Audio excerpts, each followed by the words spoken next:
Give me one reason I shouldn't drag you out of here myself. Victor Hale's voice cuts through the morning air like a blade. Mara Quinn stands in the doorway of her childhood home, still wearing her father's funeral dress, watching this man, this land baron who smiles while he destroys, hold up a piece of paper that will take everything. Her father is 3 days buried. The town watches from the street, and Victor is already counting what he's won. If you want to see how a woman with nothing but a worn bag and her grandmother's recipes fights back against a man who's never lost, stay until the end. Hit that like button and comment what city you're watching from. I want to see how far this story travels. The heat came early that year. Mara felt it through the black cotton of her dress, the one she'd worn to stand beside her father's grave 3 days ago. The same dress she wore now, standing in the doorway of the only home she'd ever known, watching Victor Hale's boots track dust across her mother's kitchen floor. You understand what this means, Miss Quinn? Victor held the paper between two fingers like it was something delicate, like it mattered that he was gentle with it. Mara said nothing. She'd learned that from her father. Sometimes silence is the only weapon you have left. Victor smiled. He had good teeth, she noticed.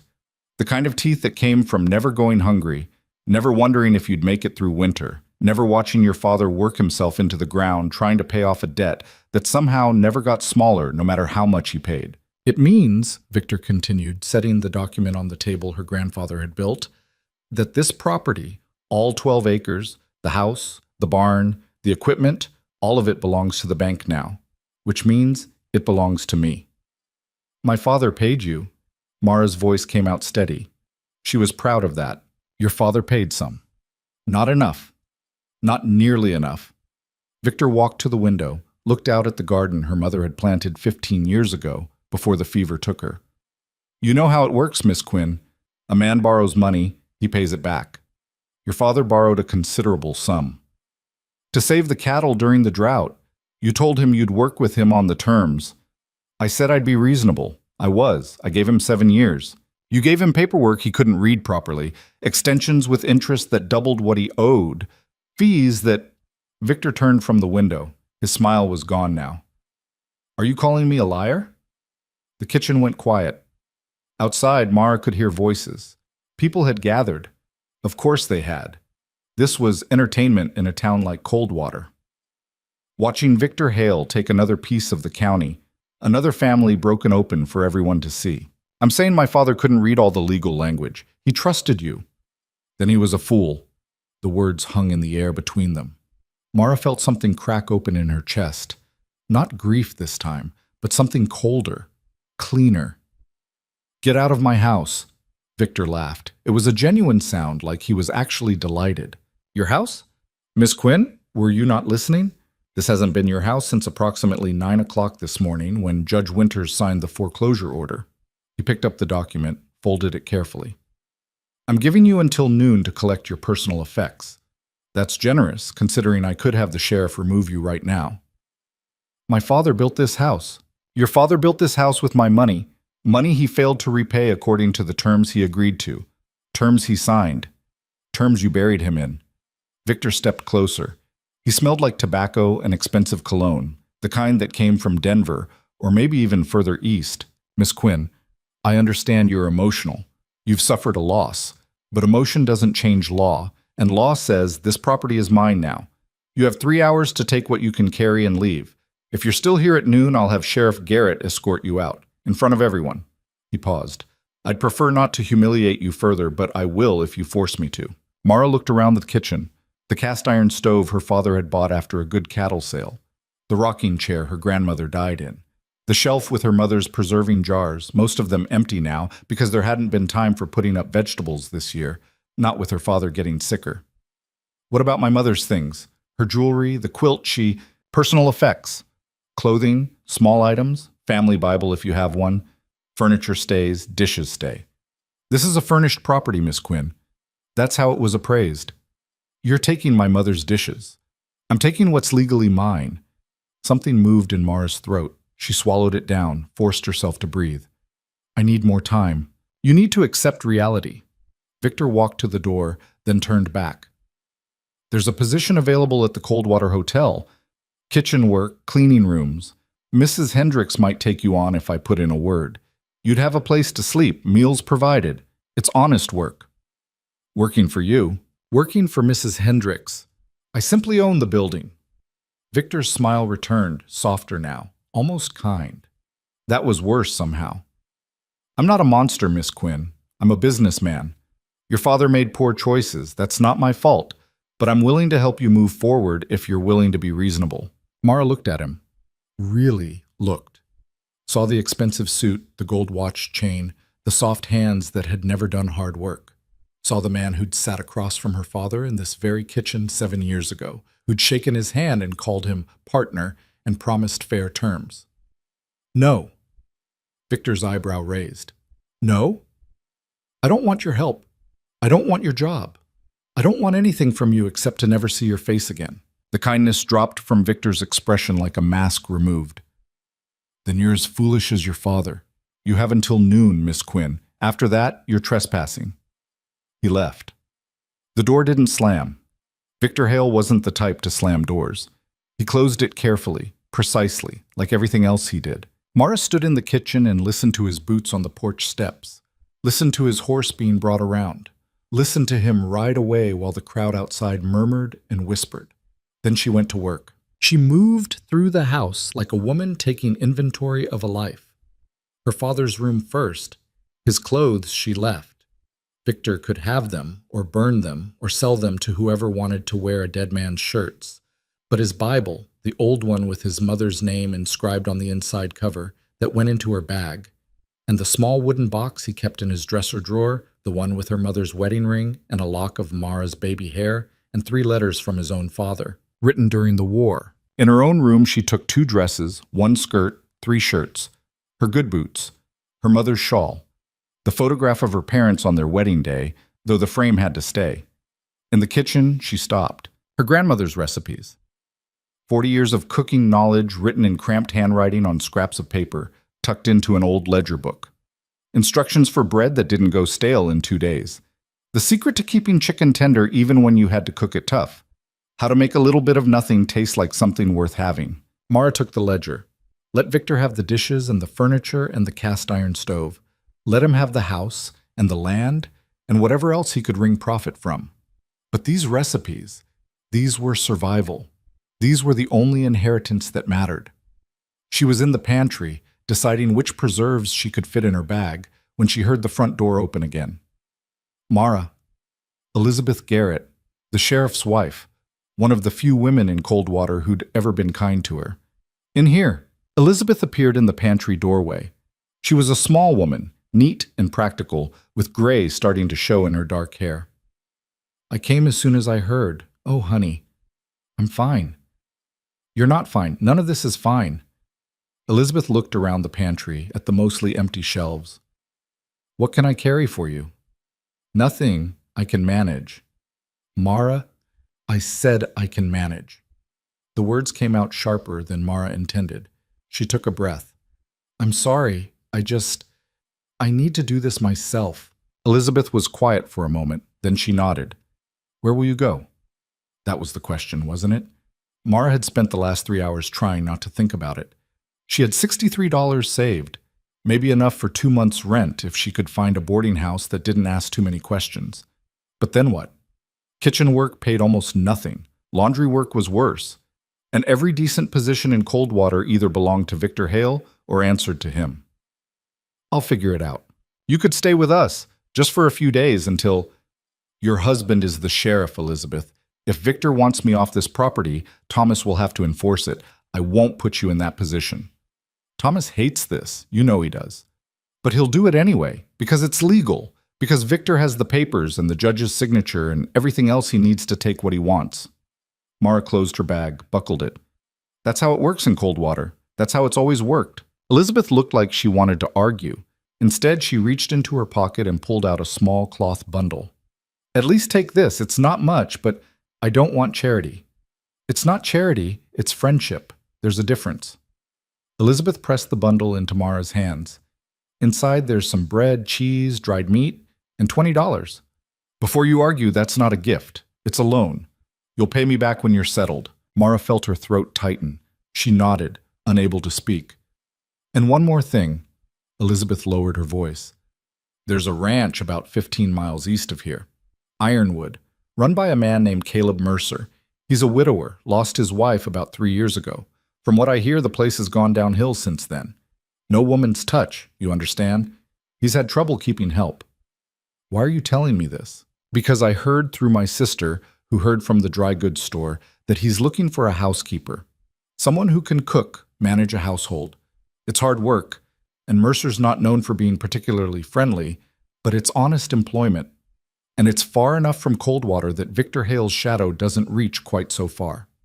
Mara looked down at the cloth bundle in her hands.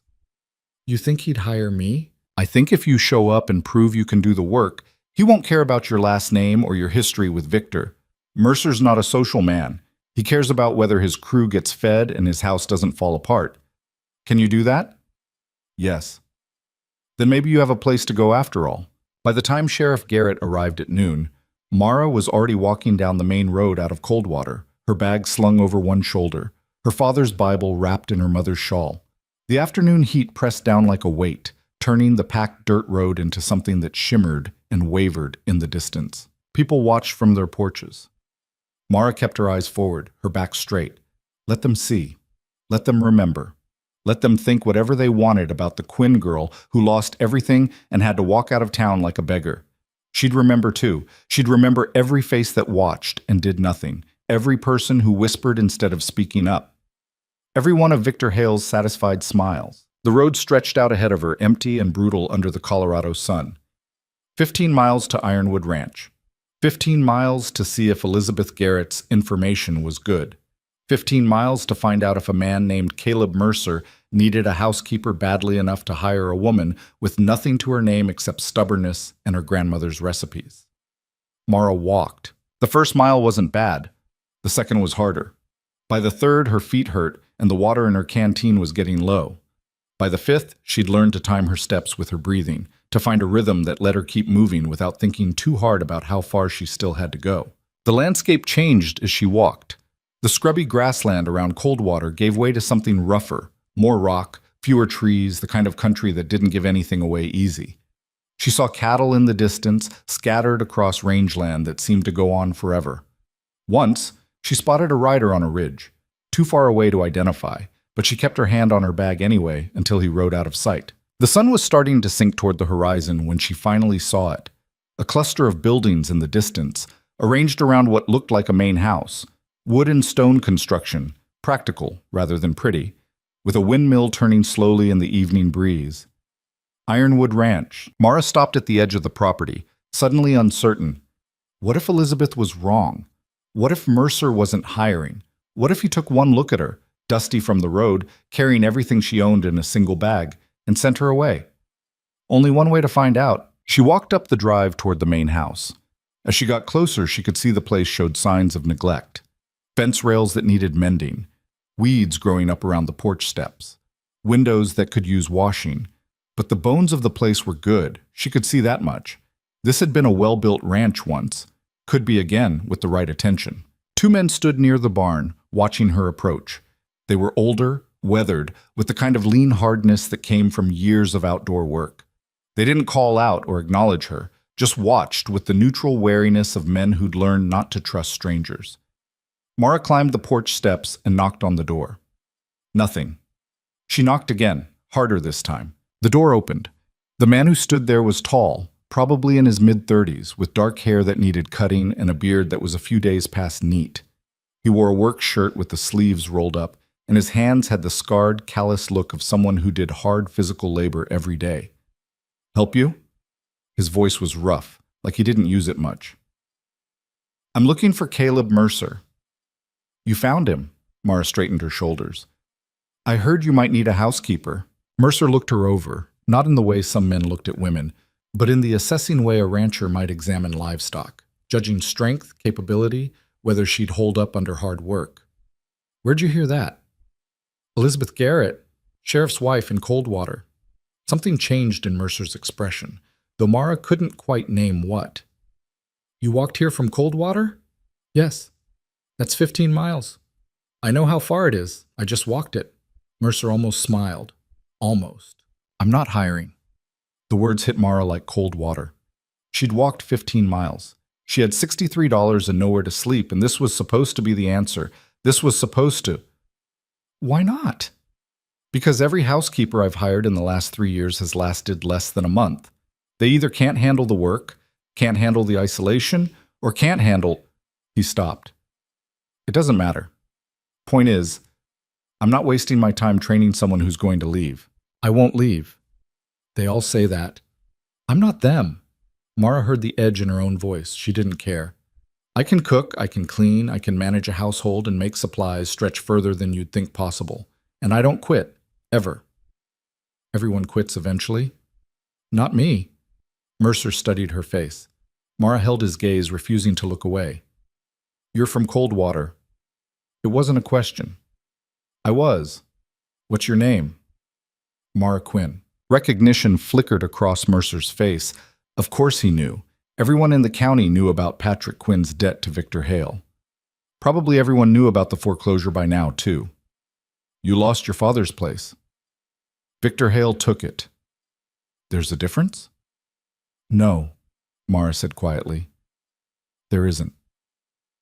Mercer was quiet for a long moment. Then he stepped back from the door. Come in. The house was worse inside than out. The main room was cluttered with old newspapers, dirty dishes, books stacked haphazardly on every surface. The floor needed sweeping. The windows were filmed with dust. The whole place had the stale, closed-up smell of a home nobody cared about anymore. Mercer walked through to the kitchen. Mara followed. If the main room was bad, the kitchen was a disaster. Dishes piled in the wash basin, food scraps on the counter attracting flies. A pot on the stove with something burned to the bottom. The table was covered with ledgers, papers, and what looked like several days' worth of cold coffee cups. This is what you're looking at, Mercer said. I work from before dawn until after dark. So do my men. We eat whatever's fastest, clean up when we remember to, and mostly just try to keep the place from falling down around our ears. I don't have time for a housekeeper who needs her hand held or who's going to complain about the conditions. Mara set her bag down. Where's your pantry? What? Your pantry. Where do you keep your food stores? Mercer pointed to a door off the kitchen. Mara opened it. The pantry was a mess, but it had potential. She could see flour, beans, some potatoes that were starting to sprout, salt pork, coffee, sugar. Not much, but enough to work with. When do you eat dinner? She asked. Whenever I remember to eat. I mean your crew. When do they come in from the day's work? Mercer checked the watch in his pocket. Sundown, about 2 hours from now. How many men? 6, including me. Mara looked around the kitchen doing quick calculations in her head. Bread was out, not enough time. But she could do beans if she worked fast. And there was enough salt pork to give it some flavor. Maybe biscuits if the lard wasn't rancid. I'll make dinner, she said. I didn't hire you yet. I know, but you're going to, after you eat. This time Mercer definitely smiled. It changed his whole face, made him look younger. You're confident. I'm good. There's a difference. Mara rolled up her sleeves. I need you out of this kitchen for the next 2 hours. Go do whatever it is you do. Come back at sundown with your crew. If the food's not worth eating, I'll leave and you'll never see me again. But if it is, then you hire me. Fair wage, room and board, and you let me run this kitchen the way it needs to be run. No interference. Mercer leaned against the doorframe, arms crossed. What's a fair wage? $30 a month. That's more than I pay my top hand. Your top hand doesn't cook or clean or manage your household supplies, or make sure you have clean clothes in a house that doesn't smell like a bunkhouse. $30 or I walk. Mercer looked at her for a long moment. Then he nodded. 2 hours. If you can make something edible out of that mess, we'll talk terms. He left. Mara heard his boots cross the main room, heard the front door close. Then silence. She stood alone in the disaster of a kitchen and took a breath. Then she went to work. First, clean workspace. She couldn't cook in this chaos. She scraped the burned pot, dumped the old coffee, cleared the table and wiped it down. Found a relatively clean apron hanging on a peg and tied it on. Built up the fire in the stove. Then, assess and plan. The beans would take the longest, so she got them started first, with water and some of the salt pork cut into chunks. Found onions that were still good, chopped them fine, added them to the pot. Salt, pepper. Not much else to work with in terms of spices, but she could make it work. While the beans cooked, she made biscuits. The lard was old but not rancid. The flour was coarse but usable. She worked the dough quickly, efficiently, the way her grandmother had taught her. No wasted motion, no second guessing. The kitchen started to smell like food, real food, not just burned coffee and desperation. Mara tasted the beans, added more salt, found a handful of dried chilies in the back of the pantry, and crumbled 2 into the pot. Let it all simmer together while she worked on cleaning the rest of the kitchen. By the time she heard voices outside, the sun was setting and the kitchen was transformed. Not perfect. You couldn't fix years of neglect in 2 hours, but clean, functional. And the smell of beans and fresh biscuits filled the whole house. The door opened. Mercer came in first, followed by 5 other men. They all stopped when they saw the table, set with clean plates and cups, a pot of beans steaming in the center, biscuits piled on a clean cloth. "Sweet mercy," one of the men said. He was older, grizzled, with a scar running down one side of his face. "Is that actual food?" "Sit," Mara said, "before it gets cold." They sat, all 6 of them, moving carefully like they were afraid to break the spell. Mara served the beans, passed the biscuits, watched as they took their first bites. The scarred man closed his eyes. Lord have mercy. The others didn't speak. They were too busy eating. Mara stood by the stove and watched them demolish everything she'd made. Watched them soak up bean juice with the biscuits. Watched them go back for seconds, then thirds. Finally, when the pots were empty and the men were sitting back in their chairs looking satisfied for the first time in probably months, Mercer looked up at her. "What's your name again?" "Mara Quinn." "Well, Miss Quinn." He glanced at his crew, then back at her. "When can you start?" Mara allowed herself a small smile, the first real one since her father died. "I already did." The room Mercer showed her was small and plain. A bed with a thin mattress, a dresser with 3 drawers, a washstand with a cracked basin. The window looked out over the eastern pasture where she could see cattle moving like dark shapes in the twilight. "It's not much," Mercer said from the doorway. "It's fine." Mara set her bag on the bed. "Better than nothing." He nodded, started to leave, then stopped. "About the wage. 25 is what I can do right now. If you're still here in 3 months and the place is running better, we'll talk about 30. Mara turned to face him. 27. 26. "Done." Mercer almost smiled again. "You always negotiate?" "My father taught me that any deal worth making is worth pushing back on a little. Lets both sides know where they stand." Something shifted in Mercer's expression. "Your father sounds like he was a smart man." "He was. Just not smart enough to see Victor Hale coming." The words came out harder than she intended. Mercer didn't flinch. "Victor Hale's been circling this ranch for 5 years. I see him coming just fine. Question is whether I can stop him." Mara looked at him sharply. "What does he want with Ironwood?" "Same thing he wants with every ranch in the county. Control. This place sits on one of the best water sources in 50 miles. Creek runs year-round, never dries up even in drought. Victor doesn't need the land. He's got plenty, but he needs the water rights. And he's patient. He'll wait for the right moment to make his move." "What kind of moment?" "The kind where I'm vulnerable. One bad season, one disaster, anything that puts me in debt." Mercer's jaw tightened. "He tried to buy me out 2 years ago. Offered a fair price even. When I said no, he smiled and told me the offer wouldn't stand forever. That someday I'd wish I'd taken it." Mara felt something cold settle in her stomach.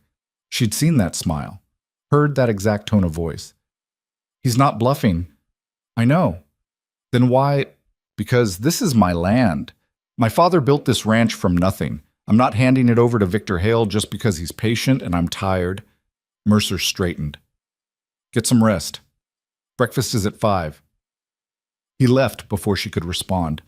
Mara sat on the edge of the bed and looked around the small room. Through the window, she could see lights in the bunkhouse where the crew was settling in for the night. Could hear the faint sound of men talking, laughing at something. She unpacked slowly. 2 dresses hung in the narrow closet. Her other clothes went in the dresser. Her father's Bible and the wooden box with her mother's things went on top of the dresser where she could see them. And her grandmother's recipe ledger, that stayed close, tucked in the top drawer within easy reach. When everything was put away, Mara lay down on the bed without undressing. The mattress was lumpy and the pillow smelled like dust, but she was too tired to care.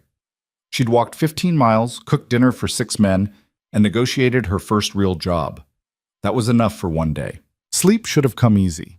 Instead, she lay awake listening to unfamiliar sounds, the wind moving through the eaves, cattle lowing in the distance, the creak of the house settling. All of it strange and new and nothing like the sounds of home, except it wasn't home anymore. Home was gone. This was what she had now, a small room in a stranger's house, $26 a month, and a kitchen that needed more work than she'd let on. Mara closed her eyes and willed herself not to cry. She'd cried enough at her father's funeral, cried herself empty standing in that kitchen while Victor Hale counted his winnings. She was done with crying. Sleep came eventually, thin and restless, full of dreams about walking roads that never ended. The knock on her door came while it was still dark outside. "Miss Quinn, it's 4:30. It's Mercer's voice, rough with sleep. Mara sat up, disoriented for a moment before she remembered where she was. "I'm awake." She heard his footsteps move away down the hall, got up, splashed water on her face from the basin, and dressed in the dim light from the window. Her work dress, the one with patches at the elbows. Her good boots. The apron she'd borrowed yesterday, now washed and dried overnight on the back of a chair. The kitchen was dark when she got there. She lit the lamps, built up the fire in the stove, and took stock of what she had to work with. More than yesterday, but not by much. She'd need to talk to Mercer about supplies, about how often he went to town for provisions, about whether there was a root cellar, and if so, what was in it. But first, breakfast. She made coffee strong enough to strip paint, fried salt pork until it was crispy, made gravy from the drippings and more of the coarse flour. Mixed up another batch of biscuits, this time adding a pinch of sugar to the dough because men who worked hard needed something to give them energy. By the time the crew started filtering in, the kitchen smelled like food and coffee and the promise of a good meal before a long day's work. The scarred man was first. He stopped in the doorway like he couldn't quite believe what he was seeing. "You're still here." "Where else would I be? Last 3 housekeepers were gone before the end of the first week. Figured you'd be no different." He sat down at the table. "Name's Dutch. I'm the foreman around here, which means I'm the one who gets blamed when things go wrong." "Nice to meet you, Dutch." "We'll see." But he was smiling when he said it. The others came in one by one. There was Ramon, quiet and young, probably not more than 20. His brother Carlos, older and stockier, with hands that looked like they could break stone. A tall, thin man named Pete, who barely made eye contact, and a man about Mara's age with red hair and freckles who introduced himself as Jimmy and talked enough for 3 people. "That coffee?" Jimmy asked, eyeing the pot on the stove. "Unless you think it's whiskey. Smells strong enough to be whiskey." But he was grinning when he poured himself a cup. "What's your name again?"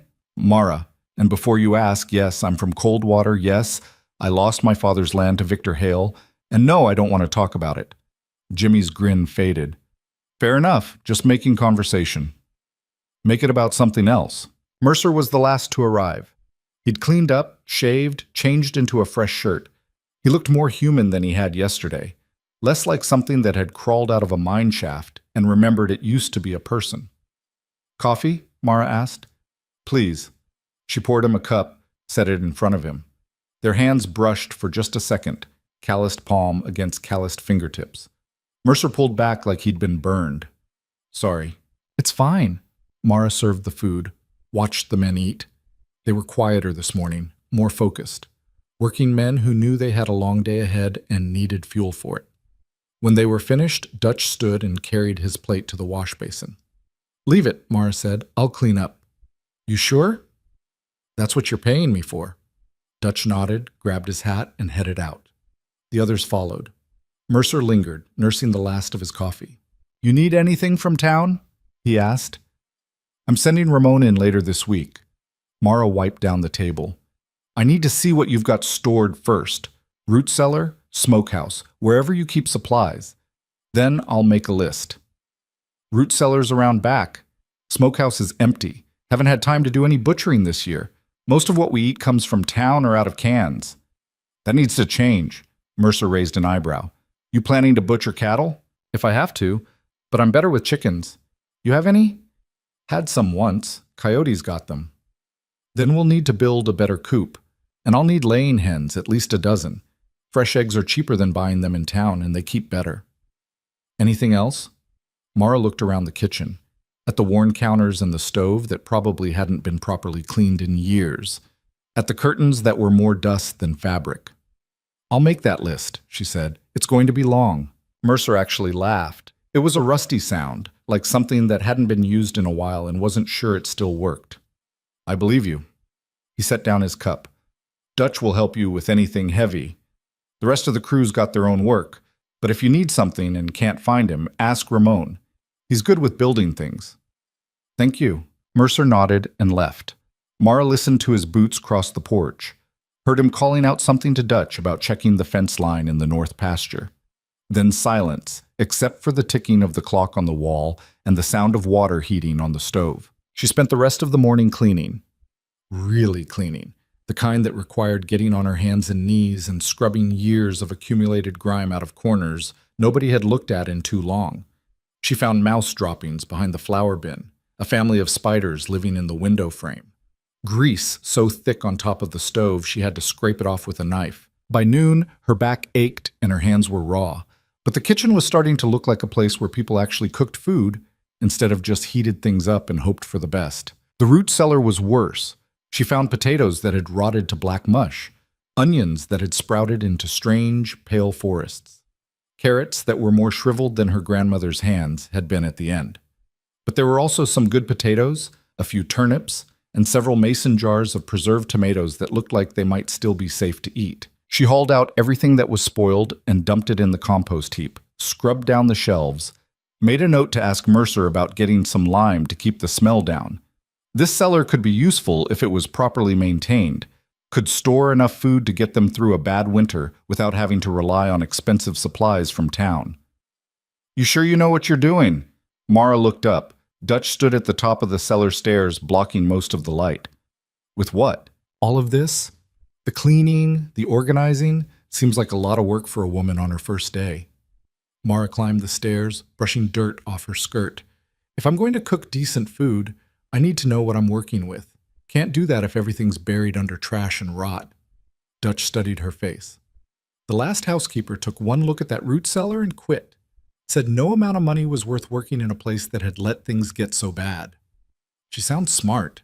But you're still here. I'm stubborn. There's a difference.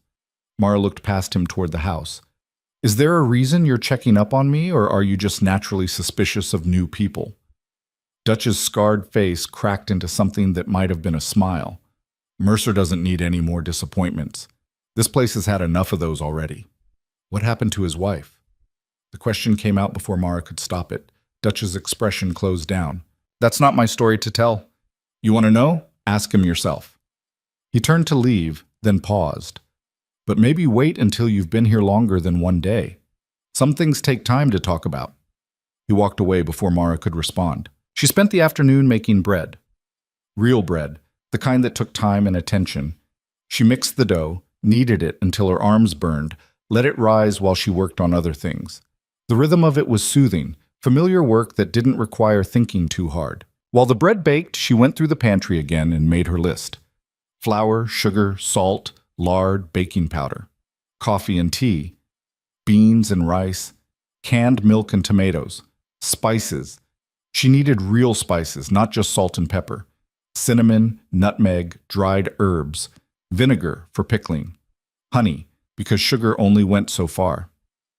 The list grew longer than she'd intended. She crossed off a few items, added others, tried to calculate what things would cost and whether Mercer would balk at the expense. By the time the crew came in for dinner, she'd made beef stew from the toughest piece of meat she'd ever tried to work with, but she'd cooked it long enough that it had gone tender. The bread came out of the oven, golden and steaming. She'd even managed to throw together an apple cobbler using some dried apples she'd found in the back of the pantry and a prayer that they weren't too far gone. The men ate without talking. Mara had learned that was a good sign. Men who were really hungry didn't waste time on conversation. Jimmy broke the silence first. Where'd you learn to cook like this? My grandmother, and my mother before she died. They teach you in cold water? They taught me everywhere. Cooking's the same whether you're in a town or on a ranch. You work with what you have and you make it stretch. Carlos spoke up for the first time. His voice was deeper than Mara expected. My mother used to say the same thing before we left Mexico. Your mother was smart. She was. Carlos looked down at his plate. She would have liked this stew. The table went quiet. Mara served the cobbler and watched the men eat it like it was something precious, like it meant more than just food. After dinner, she cleaned up while the men drifted off to the bunkhouse or wherever they spent their evenings. Mercer stayed behind, working on his ledgers at the kitchen table. You need the table? Mara asked. No, I'm about done. He closed the ledger. That was a good meal. It was adequate. Give me access to better ingredients and I'll show you what a good meal really looks like. Mercer pulled out the list she'd left on the counter. His eyebrows went up as he read. This is going to cost less than you think. Most of this will last months if stored properly. And if you let me start a garden come spring, we can cut the grocery bill by a third. A garden? Vegetables, herbs, maybe some berries. Your land's good.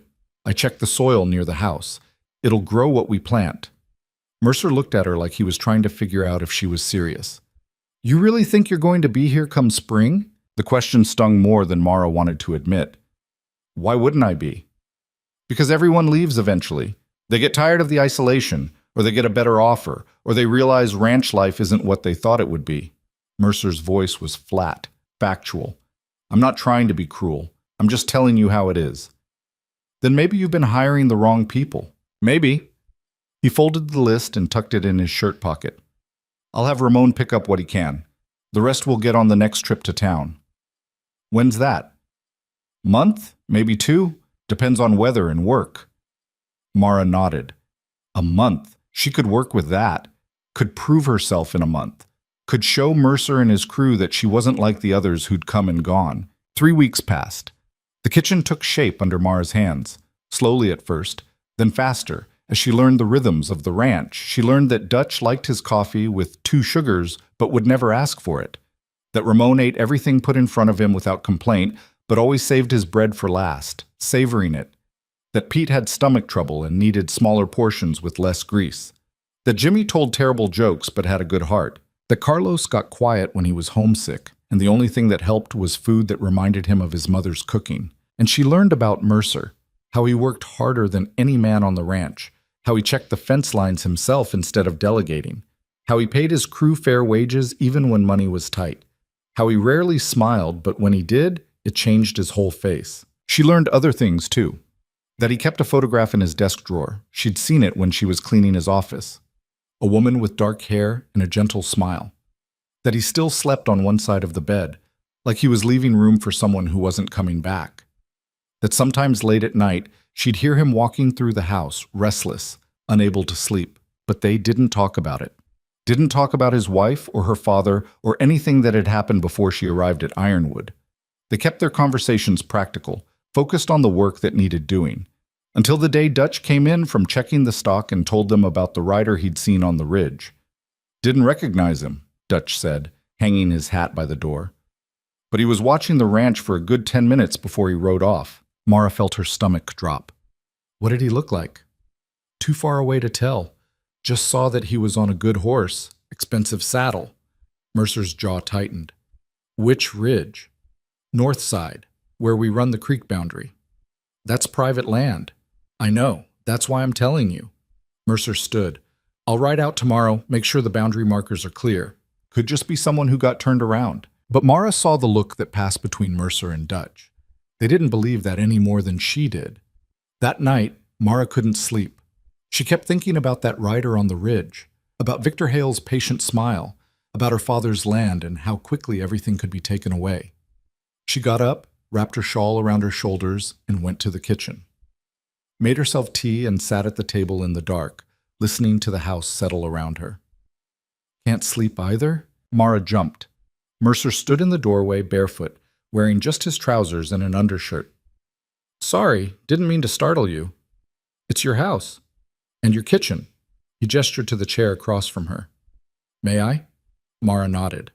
Mercer sat down, running his hands through his hair. In the lamplight, she could see how tired he looked, how the weight of running this place was wearing him down. That rider today, Mara said. You think it was one of Victor's men? Probably. And you think he's making his move? Mercer looked at her sharply. What makes you say that? Because that's what he does. He watches. He waits. He learns your patterns, figures out your weaknesses. Then when you're not expecting it, he strikes. Mara wrapped her hands around her teacup. My father thought he had time. Thought he could make one more payment, get through one more season. He was wrong. I'm not your father. I know. But Victor Hale is still Victor Hale. And if he's watching your water rights, he's got a plan. Mercer was quiet for a long moment. Then he leaned back in his chair, studying her face. How much do you know about what he did to your father? Enough. Too much. Mara took a breath. He buried my father in paperwork. Legal language my father couldn't fully understand. Extensions that came with interest rates that made the debt grow instead of shrink. Fees for services my father never asked for. Every time my father thought he was making progress, Victor would find a new way to pull him back under. That's not legal. It is if you've got the right lawyer and the right judge. Victor owns half the county officials, and the ones he doesn't own, he's got favors with. My father tried to fight it. Hired a lawyer from Denver, but by the time the lawyer realized how deep the corruption went, there was nothing left to save. Mercer's hands clenched on the table. And nobody stopped him. Who is going to stop him? The sheriff who owes Victor money? The judge who gets reelected because Victor backs him? The town council that meets in a building Victor owns? Mara shook her head. Victor Hale doesn't break the law. He uses it, bends it, makes it work for him while everyone else drowns in it. So what do I do? You don't give him an opening. You keep your books clean. You make sure every payment is on time, every contract is airtight, every piece of paperwork is filed correctly. And you watch your back, because the minute you let your guard down, he'll be there. Mercer looked at her for a long moment. You sound like you've thought about this a lot. Every day since he took my father's land. Mara set down her teacup. I know how he works now. I won't make the same mistakes my father made. You planning to fight him? I'm planning to survive. If that means fighting, then yes. Something shifted in Mercer's expression. Respect, maybe. Or recognition. You're tougher than you look. I'd have to be. Soft doesn't last long out here. They sat in silence for a while. Not uncomfortable, just quiet. Two people who understood what it meant to have something worth protecting and someone powerful trying to take it away. Finally, Mercer stood. Get some rest. Morning comes early. It always does. He paused at the door. Mara? Yes? Thank you. For the warning. And for... He gestured vaguely at the kitchen, at the clean floors and organized pantry, and the smell of bread that never quite left the air anymore. For all of this. It matters more than you know. He left before she could respond. Mara sat alone in the kitchen and let herself feel, just for a moment, like maybe this place could become something more than just a job. Like maybe these people could become more than just the crew she cooked for. Like maybe she'd found something worth fighting for. The riders came on a Tuesday morning, 3 weeks after that conversation in the dark kitchen. Mara was kneading bread dough when she heard the horses. She wiped her hands on her apron and went to the window. 5 men, riding up the main drive like they owned it. Victor Hale in front, dressed like he was going to church instead of a working ranch. Behind him, 2 men Mara recognized from Coldwater, county officials who'd stood silent while Victor took her father's land. And 2 others she didn't know, but they had that look. Hired muscle dressed up in suits. Her hands started shaking. She pressed them flat against the counter until they stopped. Dutch came in through the back door, moving fast. Mercer know they're here? He's out checking the south fence line with Ramon and Carlos. Won't be back for another hour at least. Then we stall them. Dutch grabbed his hat. Stay inside. Don't let them see you rattled. I'm not rattled. Dutch looked at her. Really looked. Yeah, you are. And that's fine. Just don't let him see it. He went out to meet them. Mara watched through the window as Dutch positioned himself in front of the main house, arms crossed. The riders stopped about 20 feet away. Victor dismounted. Even from here, Mara could see his satisfied smile. She couldn't hear what they were saying, but she could see Dutch shaking his head, pointing back down the drive. Victor laughing at something. Then one of the county officials pulled out a folder of papers. That's when Mara stopped watching and started moving. She went to Mercer's office, found the land deed in the locked drawer where he kept important documents. She'd seen him take it out once, checking something against a survey map. She grabbed the deed, the survey maps, and the folder marked Water Rights, County Registration. Then she went back to the kitchen and waited. 5 minutes later, Victor Hale walked through her door without knocking. "Miss Quinn." He stopped when he saw her standing there, the documents spread out on the table in front of her. "Still here, I see.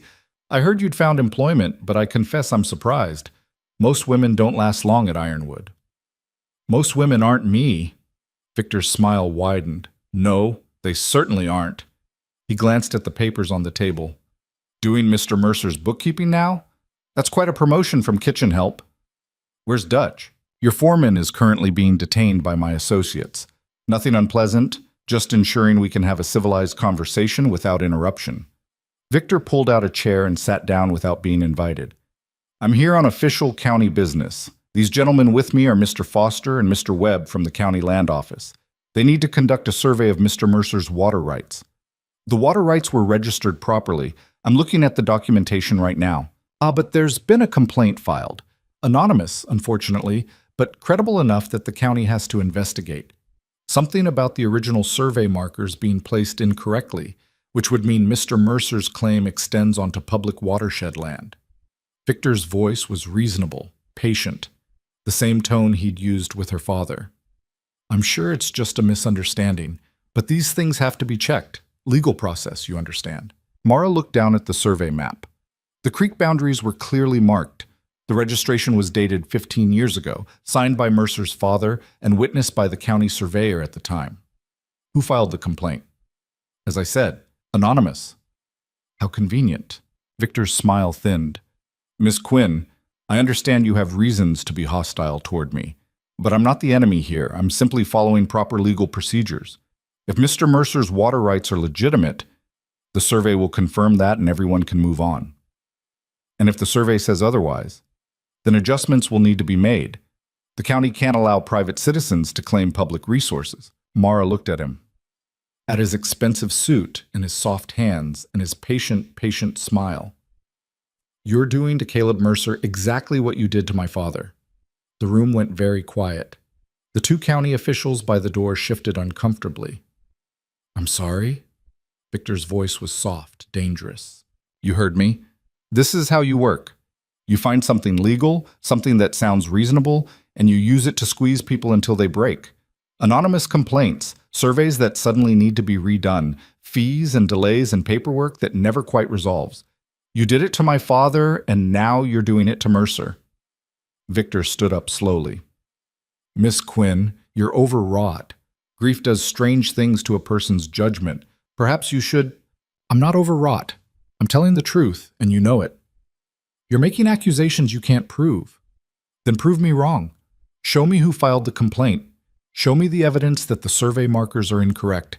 Show me anything that isn't just your word and whatever you've paid these county officials to go along with." One of the men by the door, Foster, Mara thought, cleared his throat. "Miss, we're just here to do a job. There's no need for—" "There's every need." Mara's voice was rising now. She didn't care. "You stood there silent when Victor took my father's land. You watched it happen, and you did nothing. How much did he pay you? How much is your signature worth?" Foster's face went red. "That's slander. You can't— It's only slander if it's not true." The back door opened. Mercer walked in, took one look at the scene in his kitchen, and went very still. "What's going on here?" Victor turned, all smooth politeness again. "Mr. Mercer, good to see you. I was just explaining to your housekeeper that we're here on county business. There's been a complaint filed about your water rights registration. These gentlemen need to conduct a survey." Mercer looked at Mara. She met his eyes and gave a tiny shake of her head. "What kind of complaint?" Mercer asked. "Anonymous reports suggesting the original survey markers may have been placed incorrectly. If true, it would mean you're claiming public watershed land as private property. I'm sure it's just a clerical error, but the county has to investigate. The survey was done by my father 20 years ago. It's been registered with the county ever since. Nobody's complained before." "Well, someone's complaining now." Victor gestured to the officials. "Mr. Foster here has the paperwork. All very legal and proper." Mercer held out his hand. Foster hesitated, then passed over the folder. Mercer read through it slowly while everyone waited. Mara watched his face, saw the moment he realized what he was looking at. This complaint was filed 6 days ago. That's correct. And you're just now coming to inform me? These things take time to process through the proper channels. The proper channels. Mercer's jaw tightened. The same channels you control through your friends at the county office. Victor's expression didn't change. I don't control anything, Mr. Mercer. I'm simply a concerned citizen who wants to ensure public resources are managed correctly. You want my water rights. I want the law followed. You wanted my land too. Offered to buy it 2 years ago. When I said no, you told me I'd regret it. Did I? I don't recall that conversation. I do. Word for word. Mercer set the folder down on the table. Hard. You're not surveying anything until I've had my lawyer review this complaint, and if I find out you've tampered with the survey markers or falsified any documentation, I'll have you prosecuted for fraud. Victor laughed. Actually laughed, like Mercer had told a good joke. Your lawyer, of course. Please do consult with him. Take all the time you need, but understand that until this matter is resolved, the county is placing a hold on your water usage. You can draw enough for household needs and your livestock, but any irrigation or commercial use is suspended pending the survey results. That's my livelihood. That's the law. Victor picked up his hat. I'll expect to hear from your attorney within the week. After that, if you continue to obstruct a legal county investigation, I'll have no choice but to recommend the sheriff enforce compliance. I'd hate for this to get unpleasant. He headed for the door. Mara moved before she could think about it, stepping into his path. You won't win this. Victor looked down at her. For just a second, the pleasant mask slipped and she saw something cold underneath. Something that enjoyed this. Miss Quinn, I've already won. The only question is how much Mr. Mercer loses before he accepts that fact. He stepped around her. Gentlemen, we're done here. The county officials followed him out. Through the window, Mara watched them mount up and ride away, taking their time about it, making sure everyone saw them leaving, making sure the whole county would hear about this by nightfall. Mercer stood very still, staring at the folder on the table. How much did you hear? He asked finally. Enough. The part where you accused Victor Hale of corruption in front of county officials? Yes. The part where you basically called them all liars and cheats? That too. Mercer turned to look at her. His face was hard to read. You just made yourself a target. I was already a target. So are you. The only difference is now Victor knows I understand how he operates. Understanding how he operates and being able to stop him are two different things. I know. Mara's hands were shaking again. She pressed them against her apron. But someone had to say it. Someone had to stand there and tell the truth instead of just letting him smile and lie and take whatever he wants. And you think that'll change anything? I think it changes everything. Mara looked out the window at the empty drive. My father never fought back. He thought if he just followed the rules, paid his debts, did everything right, it would be enough. He was wrong. Victor doesn't care about right or fair or any of that. He cares about winning. And the only way to fight someone like that is to stop playing by rules they've already rigged. Mercer was quiet for a long moment. Then he sat down heavily in one of the kitchen chairs. My wife used to say something similar. Sarah, she said, powerful men stay powerful because everyone's too afraid to call them out. Too afraid of what it'll cost. He rubbed his face. She wanted me to fight Victor 2 years ago when he first started circling. I told her it was better to keep my head down, not make waves. She said I was being a coward. Were you? Yes. The word came out flat, final. And then she got sick, fever that wouldn't break. I rode to Coldwater for the doctor, but by the time we got back, he stopped. She died that night, and Victor Hale sent flowers to the funeral, yellow roses, Sarah's favorites, like he gave a damn. Mara felt something crack open in her chest. Not grief this time, but rage. Pure and clean and focused. He knew about the flowers. Probably asked someone. Victor always does his research. That's why the house was such a mess when I got here. Why you'd let everything fall apart. Couldn't see the point anymore.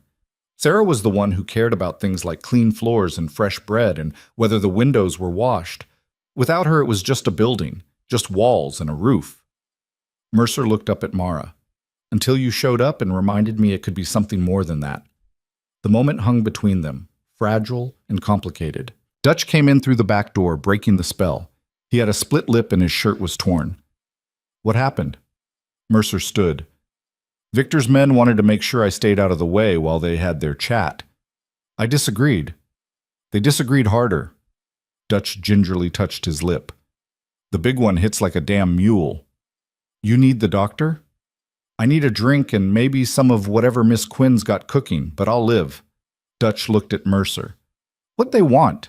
My water rights, or at least they want to make it expensive enough for me to keep them that I'll sell instead. Can they do that? If the survey goes their way, yes. They'll claim the creek boundaries are on public land. They'll offer to buy my rights for a fraction of what they're worth. And if I refuse, they'll tie it up in legal proceedings until I can't afford to fight anymore. So what do we do? Mercer picked up the complaint folder again, reading through it more carefully this time. We get ahead of this.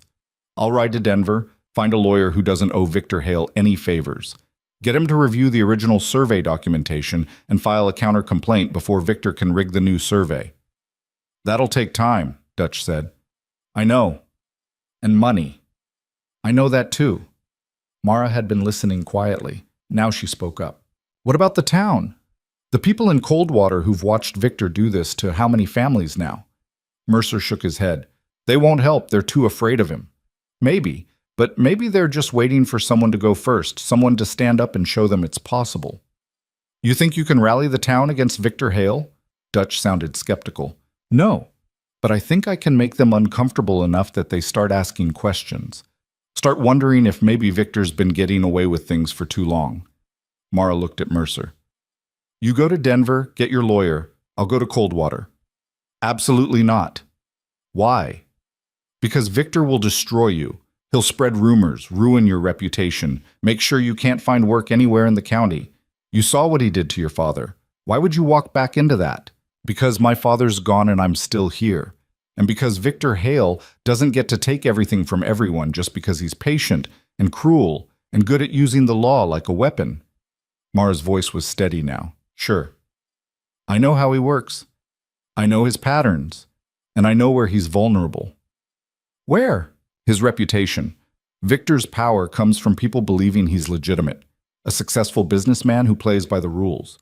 But if people start seeing him as just another land grabber who uses corruption and fear to get what he wants, that changes things. It makes people nervous, makes them wonder if they're next. Mercer studied her face.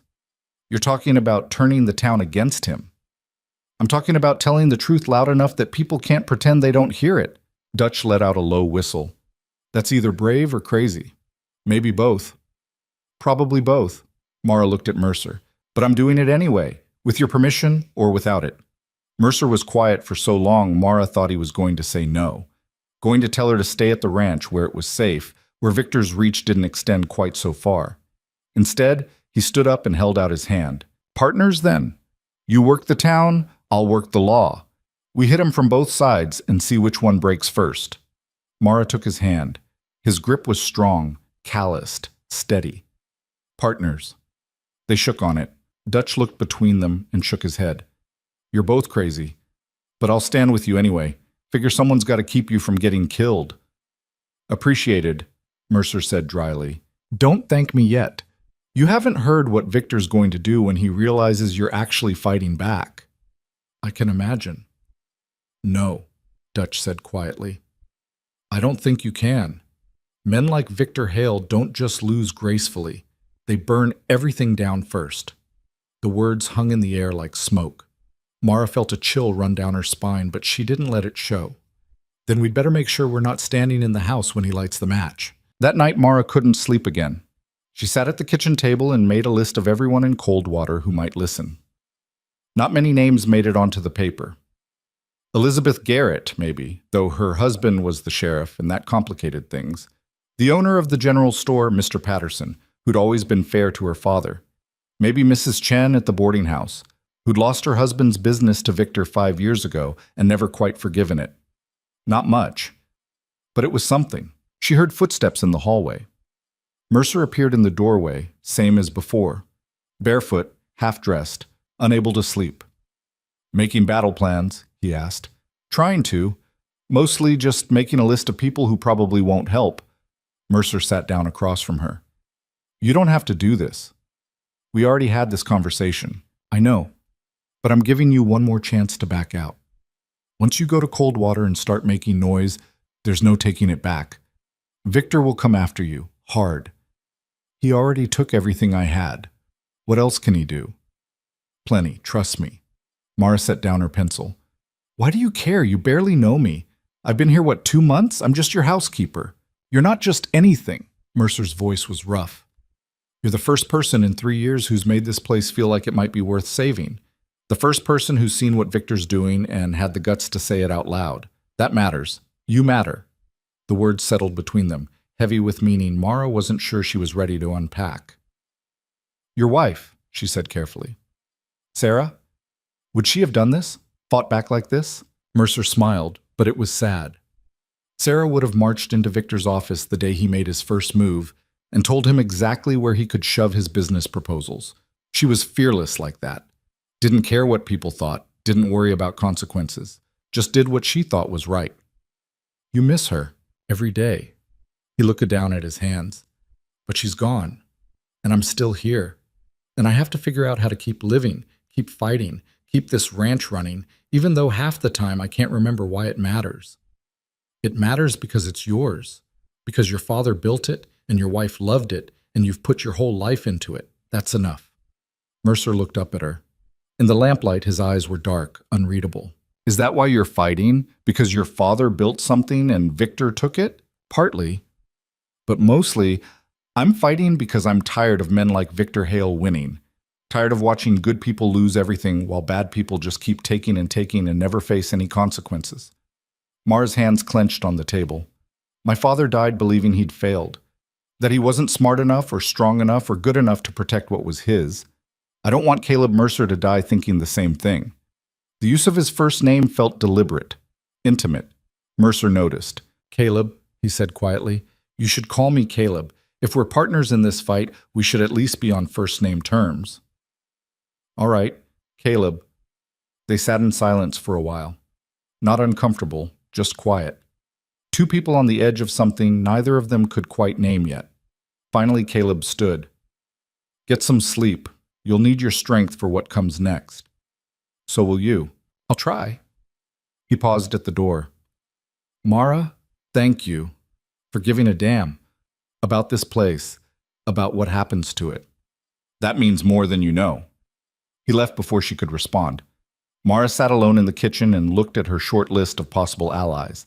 Then she added one more name at the bottom, even though she knew it was a long shot. Judge Winters, the man who'd signed her father's foreclosure order. The man who might, just might, have a conscience buried somewhere under all those years of doing Victor Hale's bidding. It wasn't much of a hope, but it was all she had. She folded the list and tucked it into her pocket. Tomorrow she'd ride to Coldwater. Tomorrow she'd start asking questions and telling truths and seeing who flinched.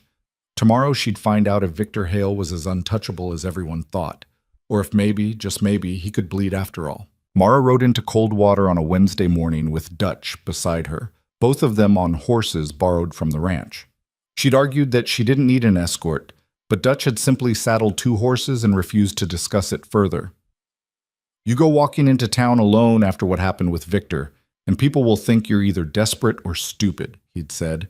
You show up with me, they'll think twice before giving you trouble. So they rode together, not talking much, just the sound of hooves on packed dirt and the wind moving through the scrub grass on either side of the road.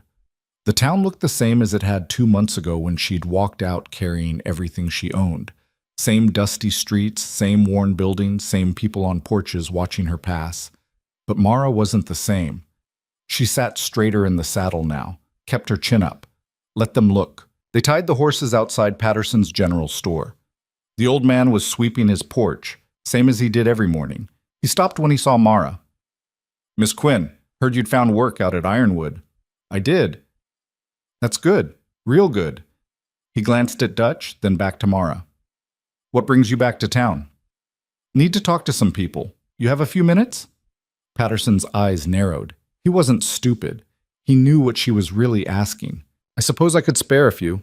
Come on inside. The store smelled like it always had, coffee and leather and old wood. Patterson locked the door behind them and pulled down the shade on the window. "All right," he said. "Talk." Mara didn't waste time. "Victor Hale is going after Caleb Mercer's water rights, same way he went after my father's land. Anonymous complaint, county officials showing up with surveys, legal pressure until Mercer either sells or goes bankrupt fighting." Patterson leaned against his counter. "That's a serious accusation." "It's the truth." "You got proof?" "I was there when Victor showed up with the county officials. Heard the whole conversation. He's not even trying to hide it anymore." "Then what do you want from me?" "I want you to remember what happened to my father, and to the Chen family before that, and to how many others over the years." Mara stepped closer. "How many people has Victor driven out of this county, Mr. Patterson? How many businesses has he taken? How many families has he destroyed? That's just business. It's corruption, and you know it." Patterson was quiet for a long moment. Then he sighed, suddenly looking older than his years. "Even if I knew it, and I'm not saying I do, what would you have me do about it? Victor owns half this town. The bank, the hotel, the freight company. He's got connections in Denver, friends in the territorial government. What's one shopkeeper going to do against all that? Stand up, bear witness. Tell the truth when someone asks instead of looking the other way. I've got a business to run, Miss Quinn. A wife and 3 daughters to feed. I can't afford to make enemies with powerful men. My father couldn't afford it either. He's dead now." The words came out harder than Mara intended. "At some point, Mr. Patterson, not standing up costs more than standing up does." Patterson's jaw tightened. "Your father was a good man. What happened to him was wrong, but that doesn't mean I can fix it. I'm not asking you to fix it. I'm asking you to stop pretending it's not broken." They stood there facing each other across the worn floorboards of the store. Finally, Patterson shook his head. "I can't help you. I'm sorry, but I can't." Mara nodded. She'd expected this. Hoped for better, but expected this. "Then I hope Victor leaves you alone, Mr. Patterson. I really do. But when he doesn't, when he decides your store sits on land he wants, or you've got something he needs, I hope you remember this conversation. I hope you remember you had a chance to fight back, and you chose not to." She walked out. Dutch followed without a word. Outside, the street was busier now. People moved between buildings, running errands, living their lives. Some of them looked at Mara. Most pretended not to. "That went well," Dutch said dryly. "It went exactly how I thought it would." "So why bother?" "Because Patterson's not the only person in Coldwater. And because sometimes the first person you ask says no, so the second person can say yes."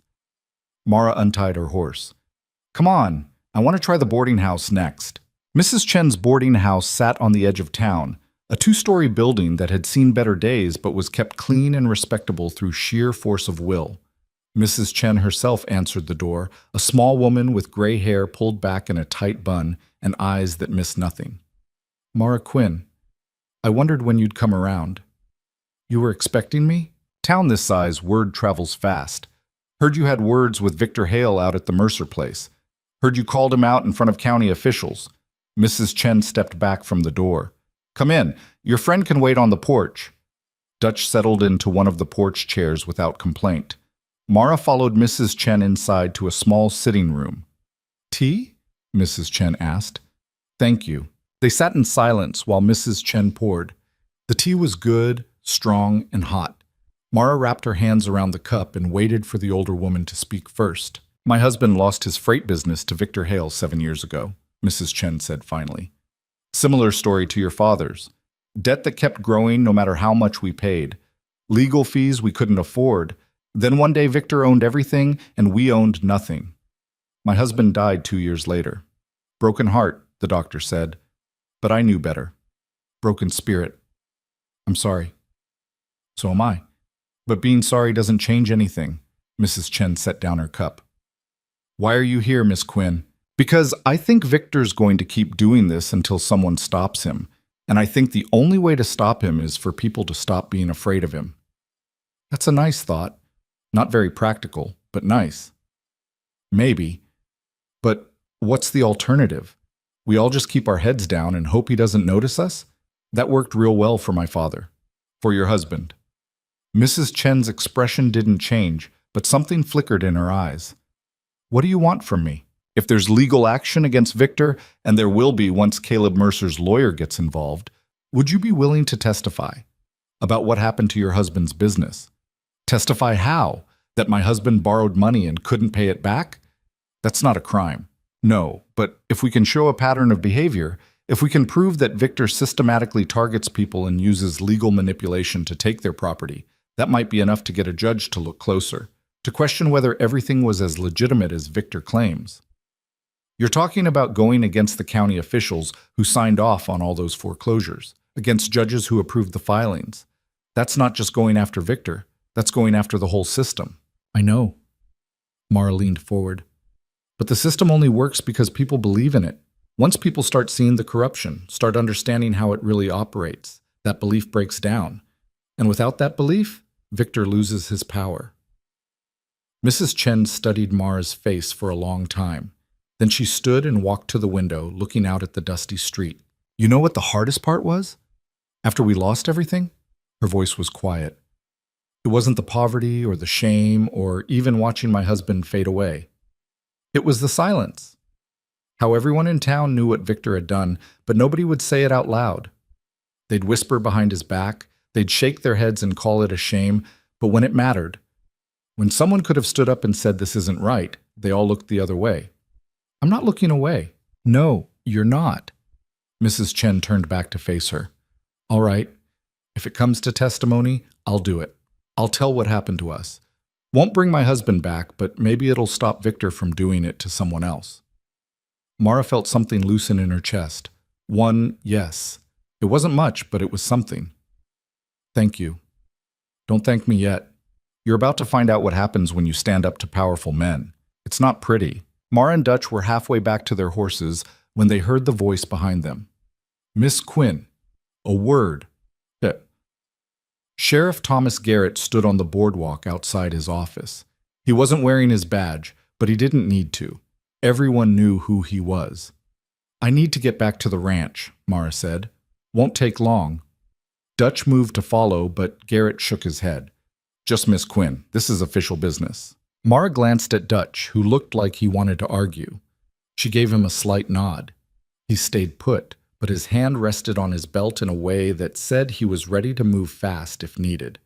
Garrett's office was small and neat. Papers filed properly, everything in its place. He gestured to a chair. Mara sat. He settled behind his desk and pulled out a folder. I've received a complaint, he said, from Victor Hale, from a concerned citizen regarding inappropriate conduct at the Ironwood Ranch. Garrett opened the folder. Specifically, that you and Mr. Mercer are engaged in improper relations, that you're living under the same roof without benefit of marriage or proper chaperoning. Mara felt heat rise in her face. Not embarrassment, anger. That's a lie. Is it?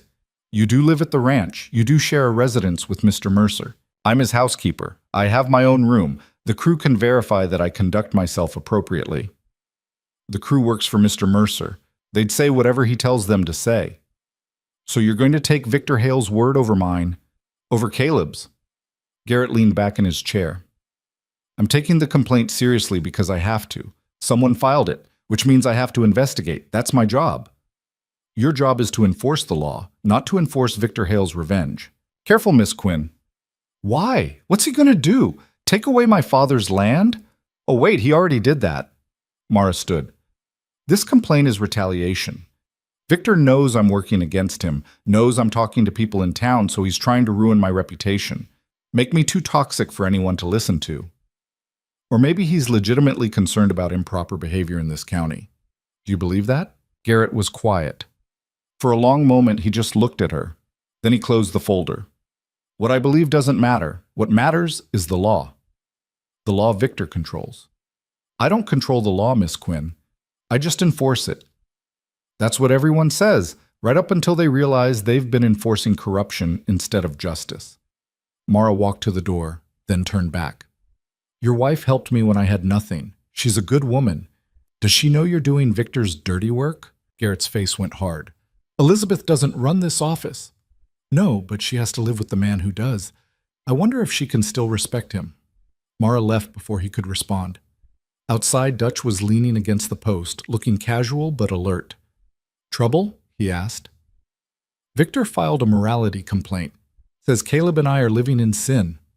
Dutch's eyebrows went up. That's bold even for Victor. That's desperate. He's trying to shut me down before I can do any real damage. Mara untied her horse. We need to get back to the ranch. I need to warn Caleb what's coming. They rode hard, making the 15 miles in just over 2 hours. By the time they reached Ironwood, Mara's back ached and her legs were shaking, but she didn't stop until they reached the main house. Caleb was in the barn with Ramon, working on something mechanical that Mara couldn't identify. He looked up when she came in, saw her face, and immediately set down his tools. What happened? Victor filed a morality complaint. Says we're conducting ourselves improperly. Caleb went very still. He what? It's retaliation. I went to town, started talking to people, and now he's trying to make me untouchable.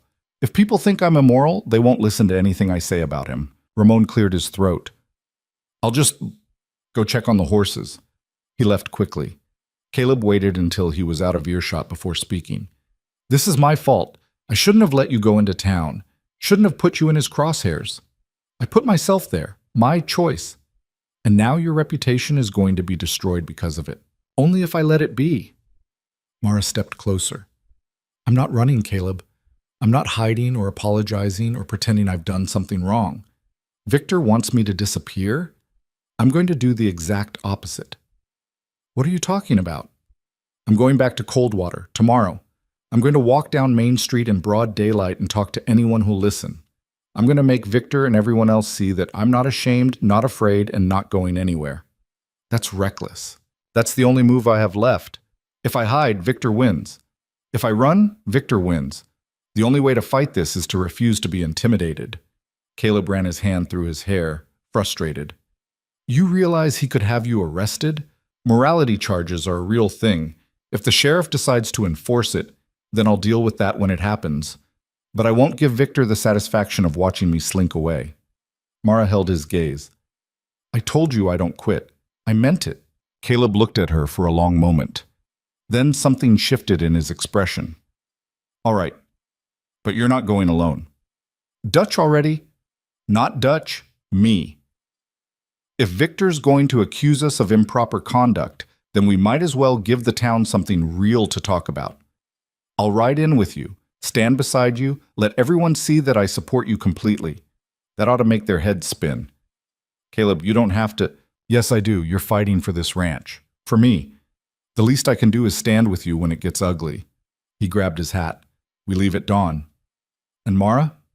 Thank you for not backing down, for being exactly as stubborn as I need you to be. He walked out before she could respond, leaving her standing in the barn with dust motes swirling in the late afternoon light. That night, the crew gathered in the kitchen for dinner like always. But the atmosphere was different, tense. Everyone had heard about the complaint by now. News traveled fast in a place this small. Jimmy tried to lighten the mood. So, boss, heard you and Miss Quinn are the talk of the town. Jimmy, Dutch said quietly. A warning. What? I'm just saying, if people are going to gossip, might as well make it interesting. Jimmy grinned at Mara. You could do worse than the boss. He's got all his teeth, most of his hair, and he pays on time. That's more than... Jimmy. This time it was Caleb who spoke. His voice was flat, unamused. Jimmy shut up. Pete spoke up instead, his voice soft like always. What are you going to do, boss? What I should have done 2 years ago. Stop hiding, stop trying to keep my head down, and fight back. Caleb looked around the table. Victor Hale's been pushing at this ranch for years. I thought if I ignored him, he'd move on to easier targets. I was wrong. He doesn't move on. He just gets more patient, more methodical. Now he's going after the water rights, and he's using Mara to try to pressure me into selling. So we fight, Carlos said. His brother nodded in agreement. We fight. But I need you all to understand what that means. Victor's not going to play fair. He'll come after the ranch however he can. There might be more complaints, more county officials showing up, maybe worse. And if any of you want to find work elsewhere, I'll understand. I'll even write you references. But I won't blame any man for not wanting to be part of this. The table went quiet. Then Dutch laughed, rough and genuine. Hell, boss, I've been waiting 3 years for you to grow a spine. You think I'm going to leave now that you finally found it? I'm staying. Ramon said quietly. Us too, Carlos added, gesturing to his brother. Pete nodded. Ain't got anywhere else to be. Jimmy grinned. Wouldn't miss this for anything. Town's gonna lose their minds when you and Miss Quinn ride in together tomorrow. Caleb looked at each of them in turn, then at Mara. All right then, we do this together. They ate in relative silence after that, but it was a different kind of quiet. Not tense anymore. Determined. After the crew left, Caleb helped Mara clean up. It was unusual. He never stayed in the kitchen after dinner. They worked side by side, not talking, just washing and drying and putting things away. Finally, Caleb broke the silence. You don't have to do this, you know. The morality complaint is about you. You could leave, find work somewhere else, and none of this would follow you. Is that what you want? For me to leave? No, but I'm trying to give you an out if you want one. Mara set down the dish she was drying. I spent 2 months watching my father die by inches while Victor Hale smiled and took everything we had. Then I spent a day walking 15 miles in the heat because I had nowhere else to go. You think I'm going to run now? After everything? I think you're braver than you have any right to be. I'm not brave. I'm just tired of losing. Caleb turned to face her fully. They were standing close now, closer than they'd ever been. Mara could see the lines around his eyes, the gray starting to show in his beard, could smell the soap he used and the leather from his work gloves. If we do this, he said quietly, if we really fight Victor and somehow win, what happens after? What do you mean? I mean with us, with you being here. People are already talking, and if we stand together in town tomorrow, they're going to talk more. Eventually, you'll have to decide whether you want to stay at a ranch where your reputation's been questioned, or whether you want to start fresh somewhere else. Mara looked up at him, at this man who'd hired her after one meal, who'd trusted her with his kitchen and his household and now his fight. I'm not going anywhere, she said. Not unless you tell me to leave. I won't do that. Then I guess we're stuck with each other. Something shifted in Caleb's expression, something that made Mara's breath catch. I should tell you something, he said. Before tomorrow, before this gets more complicated. All right, I haven't felt anything for anyone since Sarah died. Didn't think I could. Thought that part of me died with her. He paused. But then you showed up with your worn bag and your grandmother's recipes and you reminded me that life doesn't stop just because you want it to. That good things can still happen even when you think you're done with good things. Mara's heart was pounding now. Caleb, I'm not asking you for anything. I just wanted you to know. Before tomorrow, before Victor tries to twist this into something ugly, I wanted you to know that whatever he says, whatever accusations he makes, there's truth underneath it. Maybe not the truth he's claiming, but truth nonetheless. They stood there in the quiet kitchen with the lamp burning low and the night pressing against the windows. Mara knew she should step back, should put distance between them, should keep this professional and simple. Instead, she reached out and took his hand. After this is over, she said, after we've dealt with Victor and secured the water rights and survived whatever he throws at us, ask me again. Ask me properly. Caleb's hand tightened around hers. And you'll answer? I'll answer. They stood like that for a moment longer. Then Caleb released her hand and stepped back, breaking the spell. Get some rest. Tomorrow's going to be difficult. You too. He left. Mara stood alone in the kitchen and let herself feel, just for a moment, like maybe there was something worth fighting for beyond just survival. Like maybe she'd found not just a job, but a home. Not just an employer, but something more complicated and fragile and real. She went to bed that night and slept better than she had in months. Dawn came cold and clear. Mara dressed carefully, choosing her best dress and making sure every button was fastened, every hair pinned properly in place.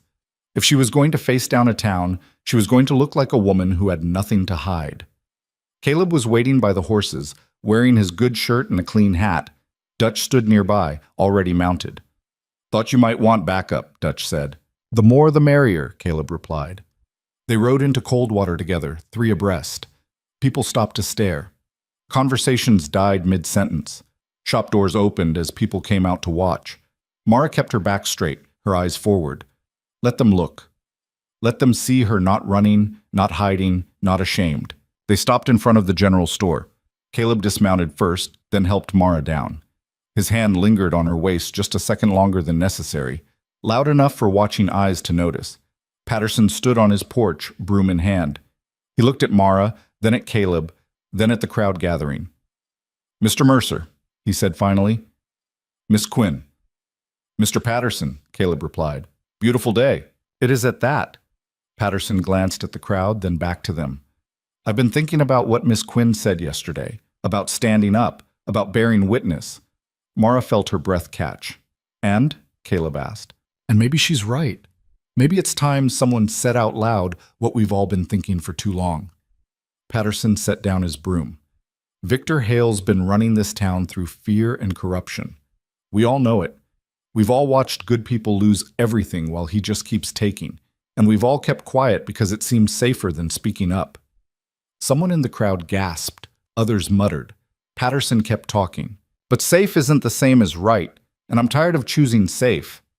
He looked directly at Mara. "If you're still looking for people willing to testify, willing to stand up and tell the truth about what Victor's done, you can count me in." The crowd erupted, some people shouting agreement, others protesting, everyone talking at once. And through it all, Mara saw Elizabeth Garrett pushing through the press of bodies. "I'll testify too," Elizabeth said.